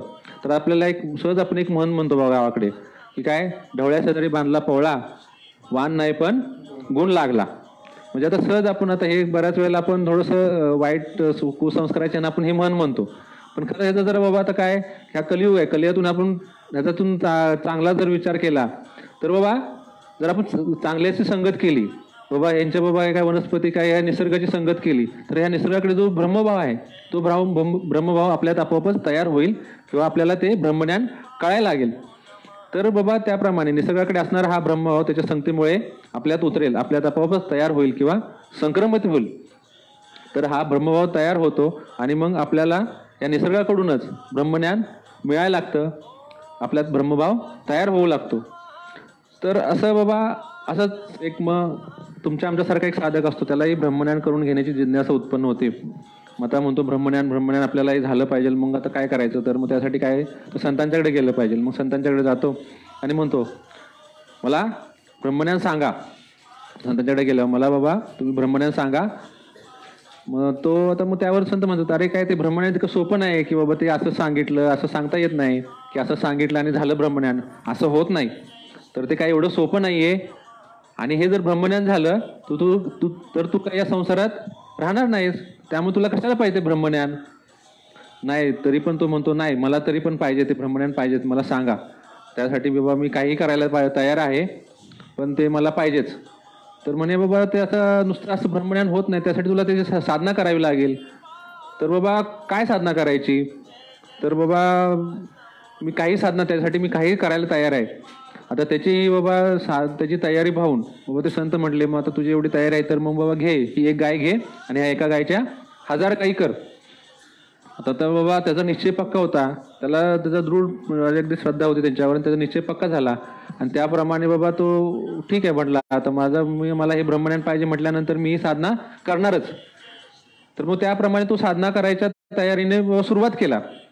आता बाबा तू काय साधना करायची म्हटल्यावर बाबा एका गायची 1000 काय करायचं म्हणजे बाबा ही साधना करायची म्हणजे असं बाबा गेला घेऊन आणि बाबा लगेच असं नाही. तर बाबा ही साधना करण्यासाठी त्याला सतत त्याचे प्रयत्न केले पाहिजेत. म्हणजे साधना दिली आहे त्या साधनेमध्ये सातत्य पण पाहिजे.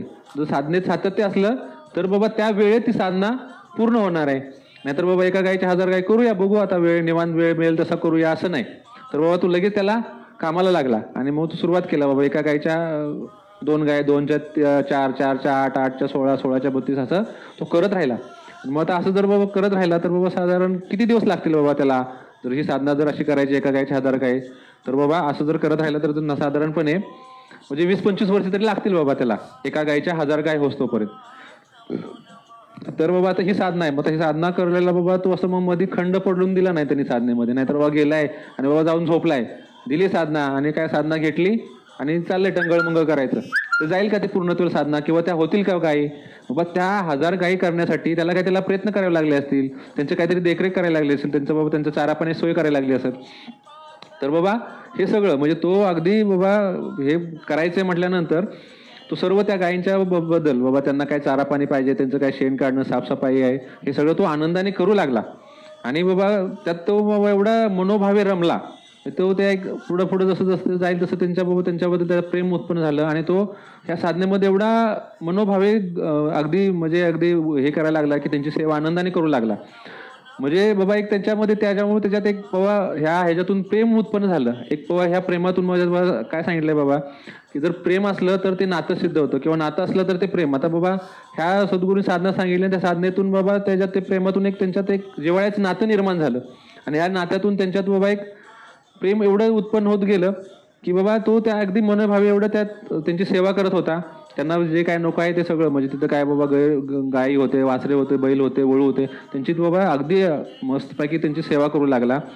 यामुळे काय झालं की त्याच्या सेवेमुळे त्या गायी वासरं किंवा जे काय बैल होते त्याच्यावर इतके प्रसन्न झाले की त्यातून त्याला त्यांच्याकडून त्याला ब्रह्मज्ञान होऊ लागलं. जी काही गायी होत्या, जे काही वासरं होती, त्याच्याकडून त्याला ब्रह्मज्ञान होऊ लागलं. आणि बाबा हे असं जे काही वळू होते, बैल होते, ते त्याच्याकडून त्याला ब्रह्मज्ञान होऊ लागलं. आता ही साधना कोणी सांगितलेली? त्या महात्म्याने सांगितलेली.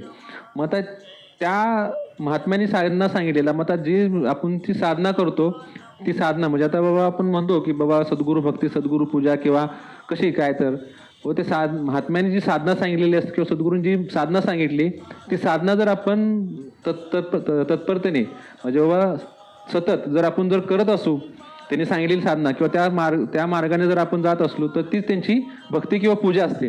तर ह्यानी पण बाबा त्या महात्म्याने जशी साधना सांगितली त्याने बाबा मनोभावे ते करायला लागला. त्यामुळे काय झालं की ते महात्मेच त्या गायींच्या माध्यमातून किंवा त्या बैलाच्या माध्यमातून, वासराच्या माध्यमातून त्याला ते ब्रह्मज्ञान सांगू लागले. त्या साधनेत महात्मे ते प्रकट होऊ लागले. आता इथं जर आपण जर एकलव्य जर उदाहरण बघितलं, तर एकलव्य बाबा तिथं ऐकलं त्यांनी, बाबा अर्जुनाला जे काय सांगतात त्या अर्जुनाला त्या सांगताना ऐकलं की काय, की बाबा मनाची एकाग्रता कर आणि लक्षावरती मन केंद्रित कर. हा तो बोध घेऊन तो तिथून आला आणि गेला. जंगलात गेल्यानंतर बाबा जंगलात जाऊन त्यांचा तो पुतळा उभारला. आता पुतळा त्यांचा तयार केल्यानंतर बाबा असाच बसला का पुतळ्यासमोर नुसतं बाबा त्यांचं काय करत, तर तो त्या बाबा त्यांनी जो काय बोध दिलाय त्या बोधाचं आठवण करून, त्या महात्म्यांचं स्मरण करून त्याप्रमाणे त्यांनी ते आचरण चालू केला, त्याप्रमाणे ती साधना चालू केली.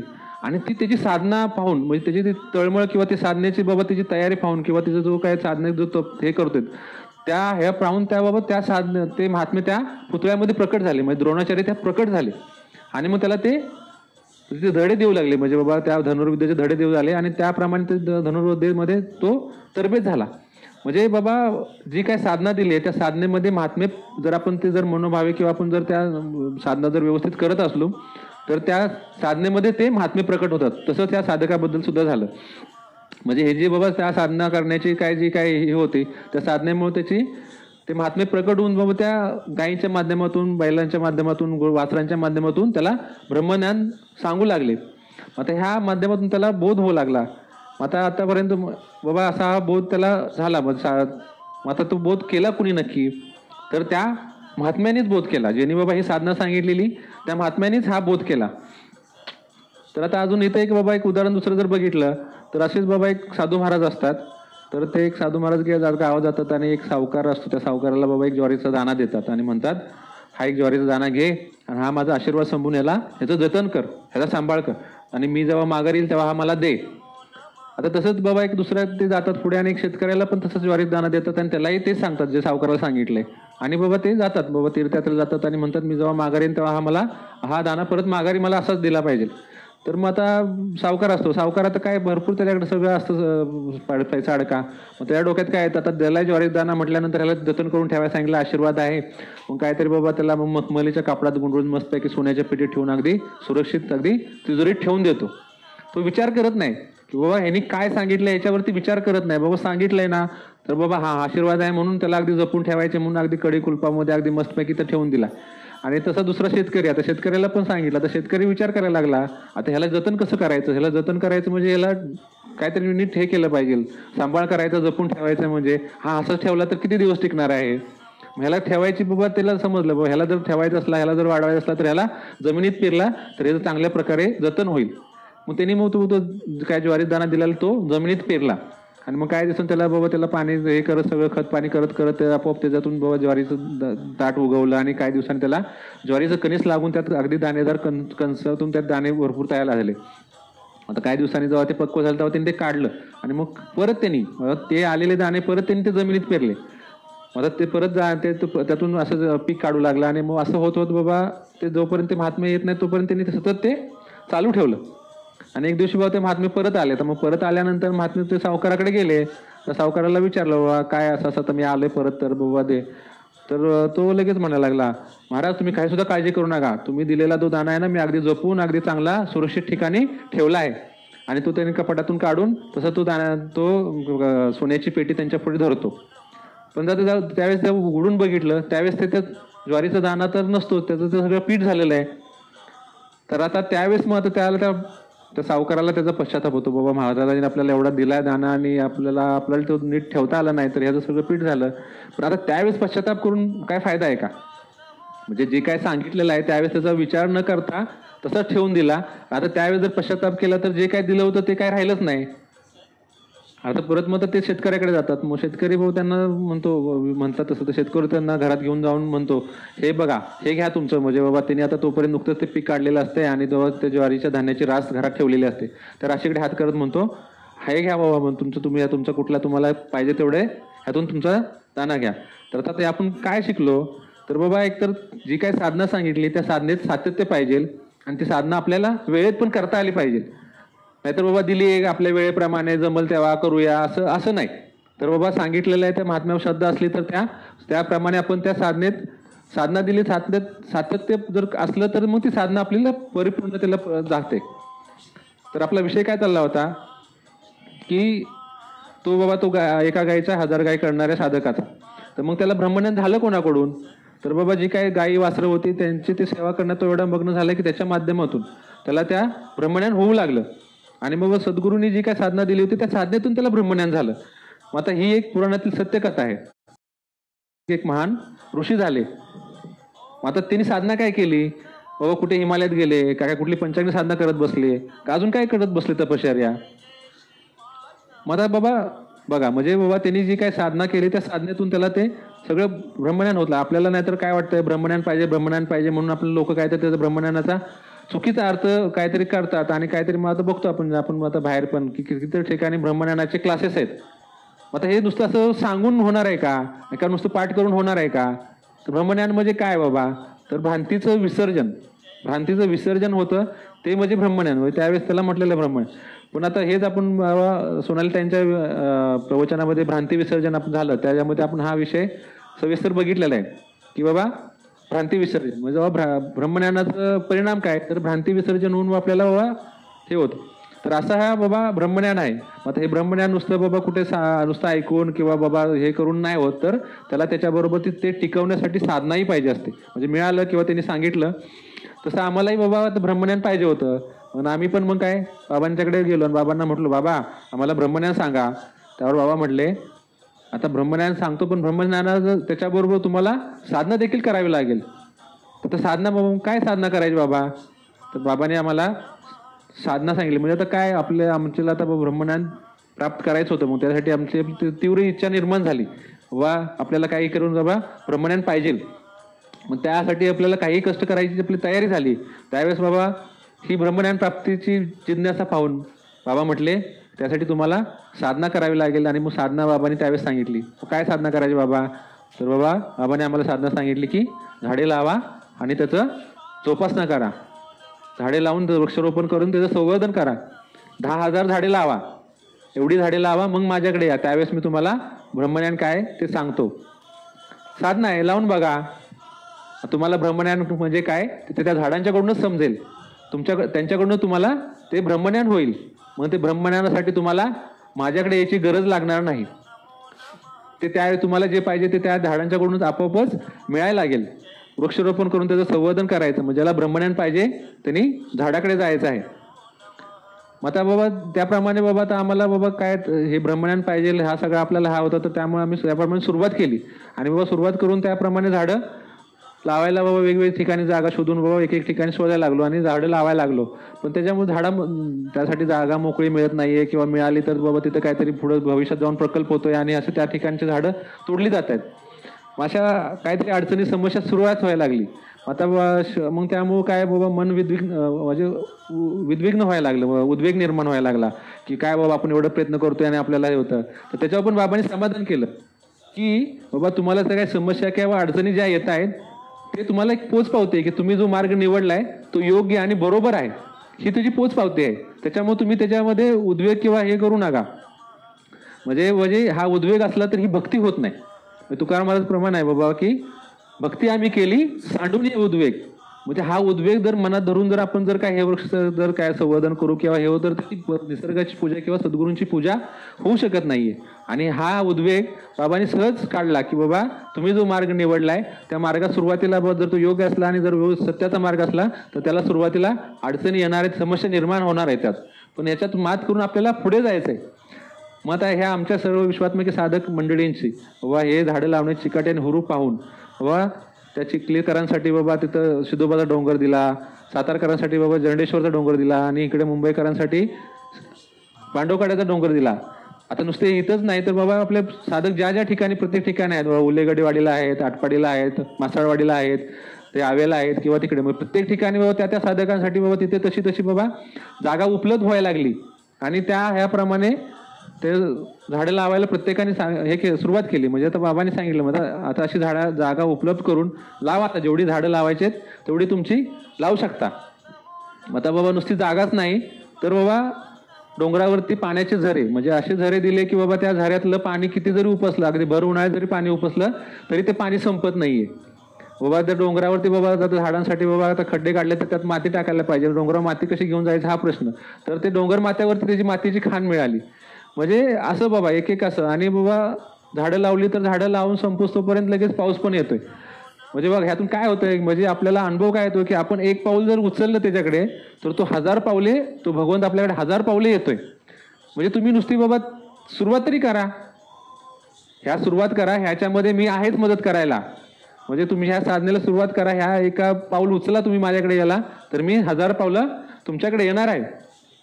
तर म्हणजे असं बाबा अशी प्रचिती येते. मग आता हे झाडं लावण्याच्या कार्यामध्ये मग असं बाबा एक एक आपल्याला अनुभव आल्यामुळं त्या झाडामध्ये लावण्यामध्ये एवढं रमून गेलो की देहभाव विसरून आपण त्याच्यामध्ये सहभागी झालो, सक्रिय झालो. मग आता तिथं झाडाचा खड्डा काढताना बाबा तिथं विचार करत नाही बाबा की तिथं झाडाची जमीन मऊ आहे का टणक आहे, बाबा इथं झाड लागलं पाहिजे हा भाव. त्या भावातून खड्डे काढू लागलो, त्या खड्ड्यामध्ये बाबा माती टाकून तिथं बाबा एक एक रोप लावून लागलो. आणि ते रोप लावून बाबा ते कसं चांगल्या पद्धतीने रुजेल, कसं चांगलं येईल त्यासाठी बाबा त्याला पाणी घालून त्याच्या बाबा संरक्षण होण्यासाठी त्याच्याभोवती कुंपण करायला लागलो. तरी पण आता बाबा कुंपण जरी केले तरी पण बाबा काय बाबा गाय गुरं हे जे होते ते कुंपण मोडून त्याची जावा शेंडे मारू लागले किंवा त्याला घासू लागले. त्यावर पण परत वाईट वाटायला लागलं की बाबा आपण झाडं लावतो एवढे एवढे आणि सगळी बाबा गुरं डोरं त्याचा नासधूस करतायत. त्यावेळेस पण खंत वाटू लागली. मग त्यावेळेस पण परत बाबांनी परत उपदेश केला, बाबा परत बाबांनी बाबा बोध केला किंवा तुमचं हे कार्य चाललंय कशासाठी, कुणासाठी करताय, ह्या गुराढोरासाठी ह्या सगळ्यांसाठी करताय ना, ह्या तुमच्या विश्वकल्याणाचं तुम्ही कार्य करायला लागलाय. ह्या विश्वकल्याणाच्या कार्यामध्ये ही गायी गुरु सगळे आहेतच ना, मग त्यांचं पण कल्याण आहे ना. म्हणजे त्यांचं फक्त बाबा झाडं लावायची म्हणजे एकच डोक्यात आहे का, एका अर्थाने तुम्ही चाललाय का, नाही बाबा हे सगळं विश्वकल्याणाचं कार्य आहे आणि हे गुरुढोर आहेत. ह्या गुराढोरांना जर तुम्हाला तो पाला खाऊन किंवा त्या झाडाला घासून जर आनंद मिळतोय तर होऊ द्यात ना, जर त्याची नासधूस झाली तर होऊ द्यात. तुम्हाला काय करायचंय बाबा, विश्वाला सुखी करायचंय, तुम्हाला आनंदाचे स्रोत निर्माण करायचे. मग ह्या ज्या जनावरांना गुराढोरांना ह्यातून जर आनंद प्राप्त होतोय तर मग झाडाचं काय नुकसान झालं तर होऊ द्यात. कारण झाडं लावण्याचं काम आपलं आहे, झाडं जगवण्याचं आपल्या हातामध्ये नाही. झाडं जगवायची का नाही तो ईश्वर बघून घेणार आहे. त्या झाडाला जगवण्याचा कर्तेपणा तुम्ही घेऊ नका. म्हणजे बघा असं हे बोध महात्मे करत असतात आणि सहज म्हणजे काय खंत निर्माण झाली, उद्वेग निर्माण झाला तर त्यातून मुक्त करतात. म्हणजे बाबा उगच कर्तेपणा घेऊन किंवा ह्याच्यातून नाही, तर अशा मार्गदर्शनाने ते आपल्याला आपल्याकडून निर्धारित कार्य कसं होईल. म्हणजे बाबा जर आता बाबा ते झाडं लावतोय म्हणजे त्यातली जर काय झालं तर खंत वाटली तर म्हणजे मी लावतोय हा भाव असल्यामुळे त्याची खंत वाटते ना. पण बाबा लावणं आपला प्रयत्न करणं आपलं काम आहे. पण बाबा ते काय बाबा त्याचं काय होईल, त्याला जगवणं न जगवणं ते ईश्वराच्या हातात आहे का आपल्या हातात आहे. आता मी बाबा काही करून जगवणार असं जर म्हटलं तर चालेल का, तर बाबा जे काय आहे ते तो ईश्वर बघून घेणार आहे. आपलं फक्त झाडं लावणं, पण आपले ह्या ठिकाणी बाबा प्रयत्न 100% पाहिजेत. असे जर आपण प्रयत्न केलं तर मग ते महात्मे सतत आपल्याला मार्गदर्शन करत असतात. सतत मार्गदर्शन म्हणजे त्या साधनेच्या सुरुवातीपासून शेवटपर्यंत. म्हणजे जर आता इथं जर बघितलं तर बाबा त्या माधवच्या कथेमध्ये ते शंकर महाराज होते, त्याला म्हणजे माधवाला त्या सुरुवातीपासून अगदी अंतिम श्वासापर्यंत ते शंकर महाराज कुठल्या ना कुठल्या तरी रूपात येऊन त्याला मार्गदर्शन करत असतात. तसेच बाबा म्हणजे देहाने असले किंवा देहाने नसले तरी पण वेगवेगळ्या माध्यमातून आपल्याला मार्गदर्शन करत आहेत. म्हणजे नाहीतर आपल्याला असं वाटतं की बाबा असल्यानंतरच मार्गदर्शन होतं किंवा बाबा सांगतातच असं नाही. तर हा निसर्ग म्हणजे आपल्याला जेव्हा आपला तसा भाव होईल, त्या निसर्गाशी आपण एकरूप होईल त्यावेळेस प्रत्येक गोष्ट आपल्याला ती बोध करत असते. म्हणजे आता हा बोध म्हणजे कसं आहे की आता जसं सांगितलं की त्या माधवला शंकर महाराजच बोध करत असतात, पण ते शंकर महाराजाच्या रूपाने करत नव्हते. तर वेगवेगळ्या रूपात येऊन वेगवेगळ्या माध्यमातून हा बोध करत होते. म्हणजे आता पुढे जर आपण बाबा असं झालंय की आता हे झालं बाबा आपल्याला असं वेगवेगळ्या मार्गातून बाबा बोध करतायत. मग आता त्यामुळे आता काय झालं की आता पुढे झाल्यानंतर बाबा आपली साधना तशीच चालू आहे आणि या साधना चालू असताना मग काय झालं की जशी झाडांची आपली बाबा जपणूक करतोय, देखरेख करतोय, त्यातून ती झाडं रोपाचे बाबा त्यात मोठ्या झाडांत रूपांतर होऊ लागली, ती झाडं आनंदाने डोलू लागली आणि मग त्या आनंदातून ते आपल्यावरती एवढी प्रसन्न होऊ लागले, आमच्यावर एवढी प्रसन्न झाली की ते आता आपल्याला ब्रह्मज्ञान सांगायला लागलेत, ब्रह्मज्ञान कसं आहे ते समजून लागलेत, भक्ती कशी करायची, भक्ती कशी असते हे सांगायला लागलेले आहेत आणि भक्ती कशी असते हे शिकवायला लागलेले आहेत. म्हणजे आता ब्रह्मज्ञान म्हणजे काय हे आता आम्हाला प्रत्यक्ष बाबांना जाऊन विचारण्याची गरज लागली नाही. का तर बाबाच झाडाच्या रूपाने, वनस्पतीच्या रूपाने, या निसर्गाच्या रूपाने आम्हाला बोध करून द्यायला लागलेले आहेत. कारण बाबाच आता हा बोध करायला लागलेत. आता हे बाबा बोध करत करत बाबा नुसता बोध करतायत किंवा असं नाही, तर ते आपल्याकडून साधन चतुष्टायी करून घेत आहेत. आता साधन चतुष्टायी म्हटलं की आपल्याला वाटतं की काय साहेब पुस्तकात वाचतोय काय की बाबा काय विवेक, वैराग्य, शम, दम, उपरती, तितिक्षा, समाधान, आता हे पाठ करून होणार आहे का? म्हणजे व्यासपीठावरून बऱ्याच वेळेला आपण ऐकतो की साधन चतुष्ट झाल्याशिवाय आपल्याला काय पुढचा मार्ग मिळणार नाही, साधन चतुष्ट झालंच पाहिजे. पण साधन चतुष्ट कसं करायचं हे माहित नाही आपल्याला. पण हे बाबांनी ह्या क्रिया संत महात्मे ह्या सहज या साधनेमध्ये गुंफवतात, म्हणजे गुंफलेली असते. म्हणजे जसं बाबा ओमचा अजपाजप, म्हणजे त्या ओमचा जप न करता पण ओमचा जप म्हणजे ज्ञानेश्वरीचं वाचन झालं तर ज्ञानेश्वरीची प्रत्येक ओवी 3.5 मात्रेमध्ये आहे.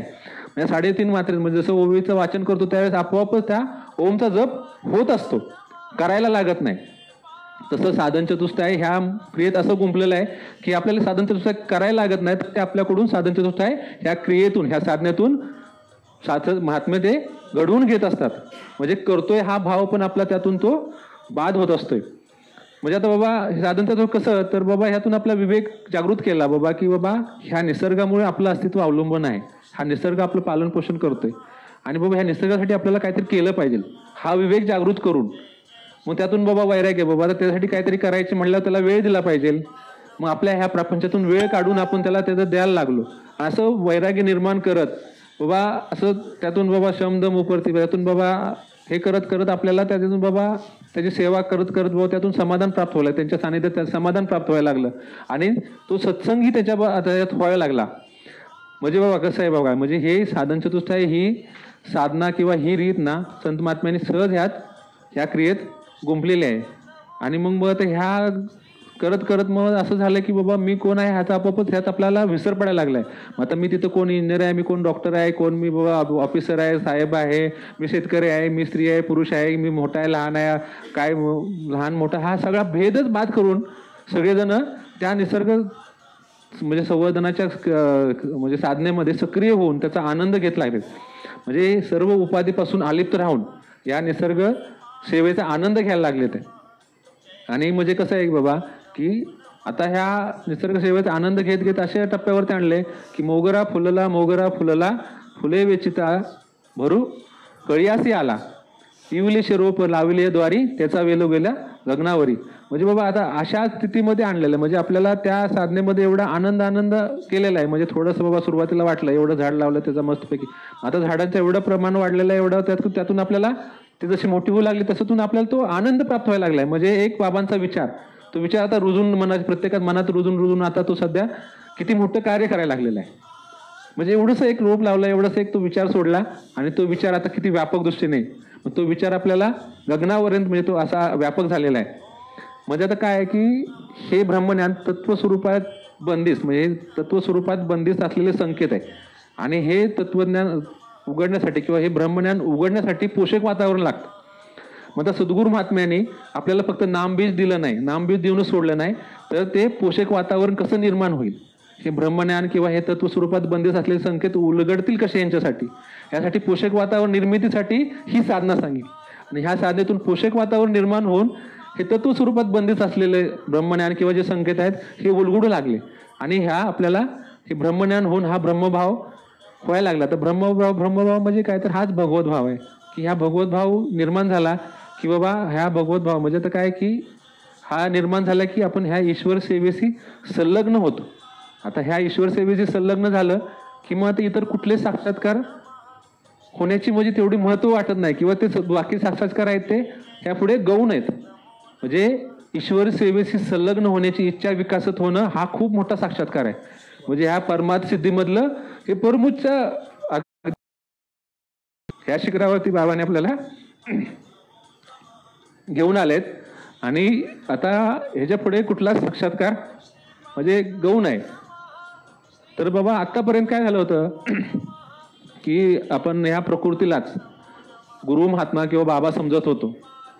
पण जेव्हा आपण त्यांना शरण गेलो, आपला निश्चय पक्का झाला, त्यांच्यावर श्रद्धा आणि विश्वास दृढ झाला, त्यावेळेस त्यांनी साधना सांगितली. आणि त्या साधनेमुळेच आता आपल्याला ते महात्मे आपल्याला त्या साधनेतच प्रकट होऊन ब्रह्मज्ञान करून देऊ लागलेत. म्हणजे आतापर्यंत त्या महात्म्यांना एक शरीरापुरतच मर्यादित समजत होतो, पण ते बाबा कसे व्यापक आहेत हा भाव जात नव्हता आपला. पण ह्या साधनेमुळे त्यांचा त्या व्यापक स्वरूप समजून आलं. म्हणजे बाबा ब्रह्मज्ञान करून देण्यासाठी त्यांनी त्या ह्या व्यापक म्हणजे नुसतं बाबा आतापर्यंत त्यांनी त्यांच्या म्हणजे ब्रह्मज्ञानासाठी त्या शरीराचीच गरज आहे असं भासू दिलं नाही. तर बाबा ते शरीर नसतानाही तुम्हाला ब्रह्मज्ञान होत झालं पाहिजे. म्हणजे तुम्हाला फक्त त्या बाबा शरीराचीच गरज आहे ह्या ब्रह्मज्ञानासाठी असं नाही. तर ते महात्मे व्यापक होऊन म्हणजे व्यापक आता आहेतच, व्यापक होऊन नाही म्हणजे व्यापकच आहेत, पण आपल्याला ते त्यांचं ते व्यापक स्वरूप समजत नव्हतं किंवा आपण त्या व्यापक स्वरूपापर्यंत जात नव्हतो. म्हणून ती त्यांनी जी साधना दिली त्या साधनेतून त्यांचं आपल्याला व्यापक स्वरूप समजायला लागलेलं आहे.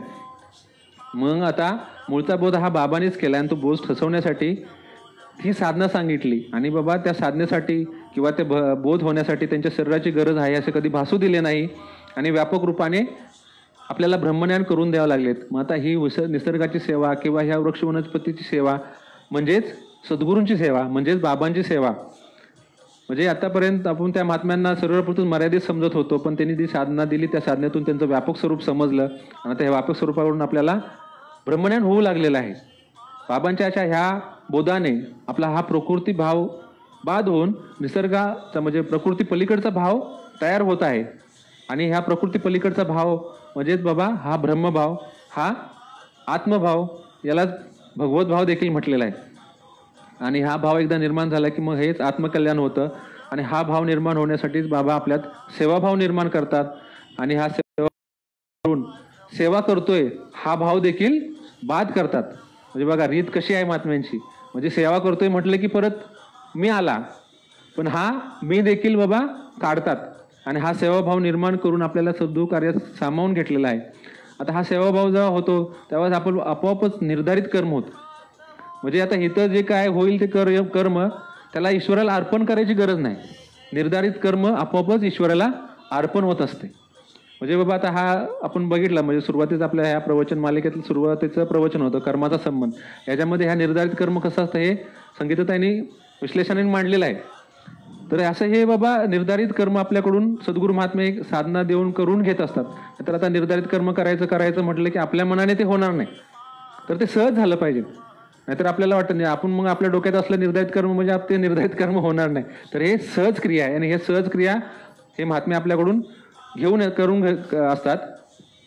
तर हे असा हा बाबांनी मूळचा बोध ठसवला आणि तो बोध आपल्याला चांगला उतरवण्यासाठी किंवा तो अनुभवाला आणून देण्यासाठी ही साधना सांगितली. आणि या साधनेतूनच आपल्याला देव, ईश्वर, निसर्ग आणि सद्गुरू हे एकच आहेत, याच्यात द्वैत नसून या भावापर्यंत आपल्याला ह्या घेऊन आलेले आहेत. आता निसर्गाशी ज्यांचा बॉन्ड पक्का आहे त्यांना निसर्गाकडून कुठल्याच घटना किंवा प्रकार असा कुठल्याच घटनाचा त्रास होत नाही किंवा वेदनादायक नसतात. तर निसर्गाचं प्रयोजन काय आहे हे समजून आपण जर आपलं नियोजन केलं तर आपल्याला कधीच दुःख होणार नाही. निसर्गाच्या नियमाचे जे कोणी उल्लंघन करणार नाही त्यालाच ईश्वरी ज्ञान होतं.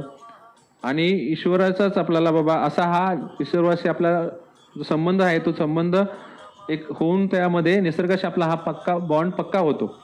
म्हणजे हा आता आपला लूज झालेला बॉन्ड बाबांनी जी साधना दिली त्या साधनेमुळे आता पक्का व्हायला लागलाय. म्हणजे बाबा म्हणायचे बाबा शंटिंग लूज ना करे, शंटिंग लूज ना करे, पण आपल्याला समजत नव्हतं की शंटिंग लूज झालंय ते फिट कसं करायचं. पण महात्मे असे काही साधनाच देतात म्हणजे बाबा हे रीत आहेत.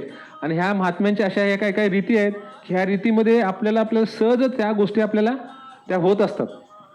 आणि शंटिंग हे निसर्गाशी आपलं घट्ट व्हायला लागलेलं आहे या आपल्या साधनेतून. म्हणजे बाबा हे साधनेतून आपल्या निसर्गाशी वीक झालेला बॉन्ड पुन्हा प्रस्थापित होऊन लागलेला आहे.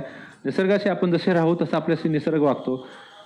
ईश्वराशी वागू तसा आपल्याला ईश्वर आपल्याला जर आपण ईश्वराच्या सन्मानाने वागलो तर निसर्ग देखील आपल्याला सन्मानाने वागवेल. म्हणून देव, निसर्ग, ईश्वर आणि सद्गुरू याच्यात द्वैत नसून एकच आहेत. म्हणून सद्गुरूच आपल्याला वृक्ष लावायला लावून त्याचं संवर्धन करायला लावतात आणि अशा प्रकारे आपल्याकडून सेवा करून घेत आहेत. तर असंच आता एकदा एका जंगलाला आग लागलेली असते. ती आग पाहून ते सगळे प्राणी, काय हत्ती, कोल्हा वगैरे जे काय असतात मोठे मोठे प्राणी, सगळे पळून जाऊ लागले. आता हे सगळे पळून चाललेत आणि एक चिमणी असते. ती चिमणी काय करते की चोचीने पाणी आणून ती आग विझवण्याचा प्रयत्न करते. आता हे सगळे पळून जाणारे प्राणी बघत असतात की हे चिमणी आहे, आता एवढे वानवा चांगला पेटला एवढा काय, आणि ही चिमणी ही आग विझवण्याचा प्रयत्न करते. तर त्यातला कावळा काय म्हणतो, हे चिमणे, तुझ्या ह्या एका थेंबाने ही काय आग विझणार आहे का? ही एवढी भयंकर आग लागलेली आहे, हा एवढा भयंकर वनवा पेटलेला आहे आणि ही तू आग विझवण्याचा प्रयत्न करते, हे होणार आहे का? तर चिमणी म्हणली, आग विझेल का नाही न विझेल हे मला माहीत नाही, पण आग विझवण्याचा प्रयत्न करणं हे माझं कर्तव्य आहे, हा माझा काम आहे आणि मी हा प्रयत्न करणारच. आणि बाबा नाही आग विझली तरी पण ठीक आहे, पण माझं हे काम आहे आणि हा मी विझवण्याचा प्रयत्न करणारच आहे. आता ईश्वरी इतिहासात आग विझवणारी चिमणी म्हणून माझी नोंद होईल आणि तुमची काय होणार आहे की बाबा तुम्ही पळपुटे म्हणून तुमची नोंद होणार आहे ह्याच्यामध्ये. तसं बाबा इथं काय सांगितलंय की बाबा इथं चिमणीचा भाव, तर चिमणीचा भाव कसा होता की ज्या जंगलावरती माझं अस्तित्व अवलंबून आहे, ज्याच्यामुळं मी लहानाचं मोठं झालंय, ज्याच्यामुळे माझं पालन पोषण केलं आहे, ज्याचं माझं संरक्षण करतोय, माझं रक्षण करतोय, त्या जंगलाला आग लागली आहे आणि त्याच्यासाठी मी काय करू शकत नाही, काय न करणं हा म्हणजे कृतज्ञ भाव आहे. कसं चालायचं म्हणजे त्यामुळे त्या चिमणीमध्ये तो भाव निर्माण झाला आणि हा भाव म्हणजेच भगवत भाव. तिला जाणीव झाली की म्हणजे माझं अस्तित्व ह्या जंगलामुळे होतं, ह्यांनी मला हे सगळं म्हणजे हे दिलेलं आहे आणि ह्यासाठी मला न काय करणं म्हणजे हा किती कृतज्ञतापणा आहे. त्यामुळे ही जाणीवेतून बाबा त्या चिमणीकडून प्रयत्न झाले, माझं काही झालं तरी चालेल पण ह्या जंगलाची आग मी विझवण्याचा प्रयत्न करणार आहे. तसंच आपला बाबांच्या कार्यात देखील आपला हा असाच भाव, चिमणीसारखा भाव पाहिजे. हा चिमणीचा भाव म्हणजेच भगवत भाव आहे की बाबा त्या ईश्वराने माझ्यासाठी एवढं केलं, एवढं माझ्यासाठी सगळं हे केलेलं आहे आणि त्या ईश्वराप्रती, त्या निसर्गाप्रती काहीतरी माझं कर्तव्य आहे, माझं काहीतरी हे आहे. तो त्यातून जो काय आपल्याला हे होईल तसं बाबा म्हणजे आता काय झालंय की बाबा जसं आता बाबा हा वनवा पेटलेला जसा आहे तसं जंगलात, तसं बाबा आता हा निसर्गावरती माणसाचं एवढं अतिक्रमण झालंय की हे आबाळ फाटल्यासारखं अतिक्रमण झालेलं आहे. आता त्या आबाळाला ठेगळ लावता येत नाही. म्हणजे आपण जे काय बाबा झाडं लावतोय त्या झाडामुळे या निसर्गामध्ये जे काय झालेलं आहे तो तोटा किंवा जे नुकसान आहे ते भरून निघणार नाहीये. पण हा आपलं हे काम आहे बाबा, ह्या निसर्गाने आपण म्हणजे हा आपल्या त्याच्याप्रती एक कृतज्ञता भाव व्यक्त करणं झाला पाहिजे आपल्यातून आणि त्यातून हे कार्य झालं पाहिजे. तर असा आपला हा भगवत भाव निर्माण होऊन आपल्याला हे त्याच्यातून हे होणार आहे. आपण झाडे लावतोय, झाडं ते जगतील का नाही जगतील हे आपल्याला माहीत नाहीये, पण ईश्वर इतिहासात त्याची नोंद होणार आहे की बाबा झाडे लावणारी, झाडे जगवणारी मंडळी. तर बाबा असा या निसर्गाशी आपला संबंध आहे आणि आता हे निसर्ग आणि हे सद्गुरू एकच आहेत, कारण त्यात द्वैत नसून ते एकच आहेत. ह्याच्यापर्यंत आलेलं आहे. म्हणजे हे संतांचा विचार आहेत की बाबा हा निसर्ग, देव, ईश्वर, निसर्ग, सद्गुरू एकच आहेत आणि ह्या भावावरती आल्यानंतर बाबा म्हणजे आपण बाबा या अशा भेदशून्य अवस्थेला बाबाने आपल्याला आणलेलं आहे आणि आपल्याला ईश्वर सेवेत संलग्न करून घेऊन एका जीवनाच्या परिपूर्ण स्तराच्या उच्चतम पातळीवरती बाबा आपल्याला घेऊन आलेले आहेत. आता हे कसं घेऊन आलेत हे देखील आपल्याला समजलं नाही. म्हणजे आपल्याला वाटतं आतापर्यंत आता अनुग्रह घेतला होता, आता ह्या आपल्या लक्षात येतं. म्हणजे असं म्हणजे नवल केवढे केवढे न कळे कान्होबाचे कोडे, असा हा त्यांचा योगक्षेम आहे. हा त्यांचा योगक्षेम आपल्याला वाट दावून आपल्याला सहज घेऊन जातात. म्हणून मनावश्य वाटते की थोर आम्ही भाग्याचे सद्गुरू आपले योग्य मार्गदर्शन करणाऱ्या गुरु परंपरेचे. ओम श्रीपाद नमो नमा, श्रीपाद नमो नमा. आता आपण बाबांची आरती घेऊया आणि आपल्या या प्रवचन सेवेला विराम देऊ.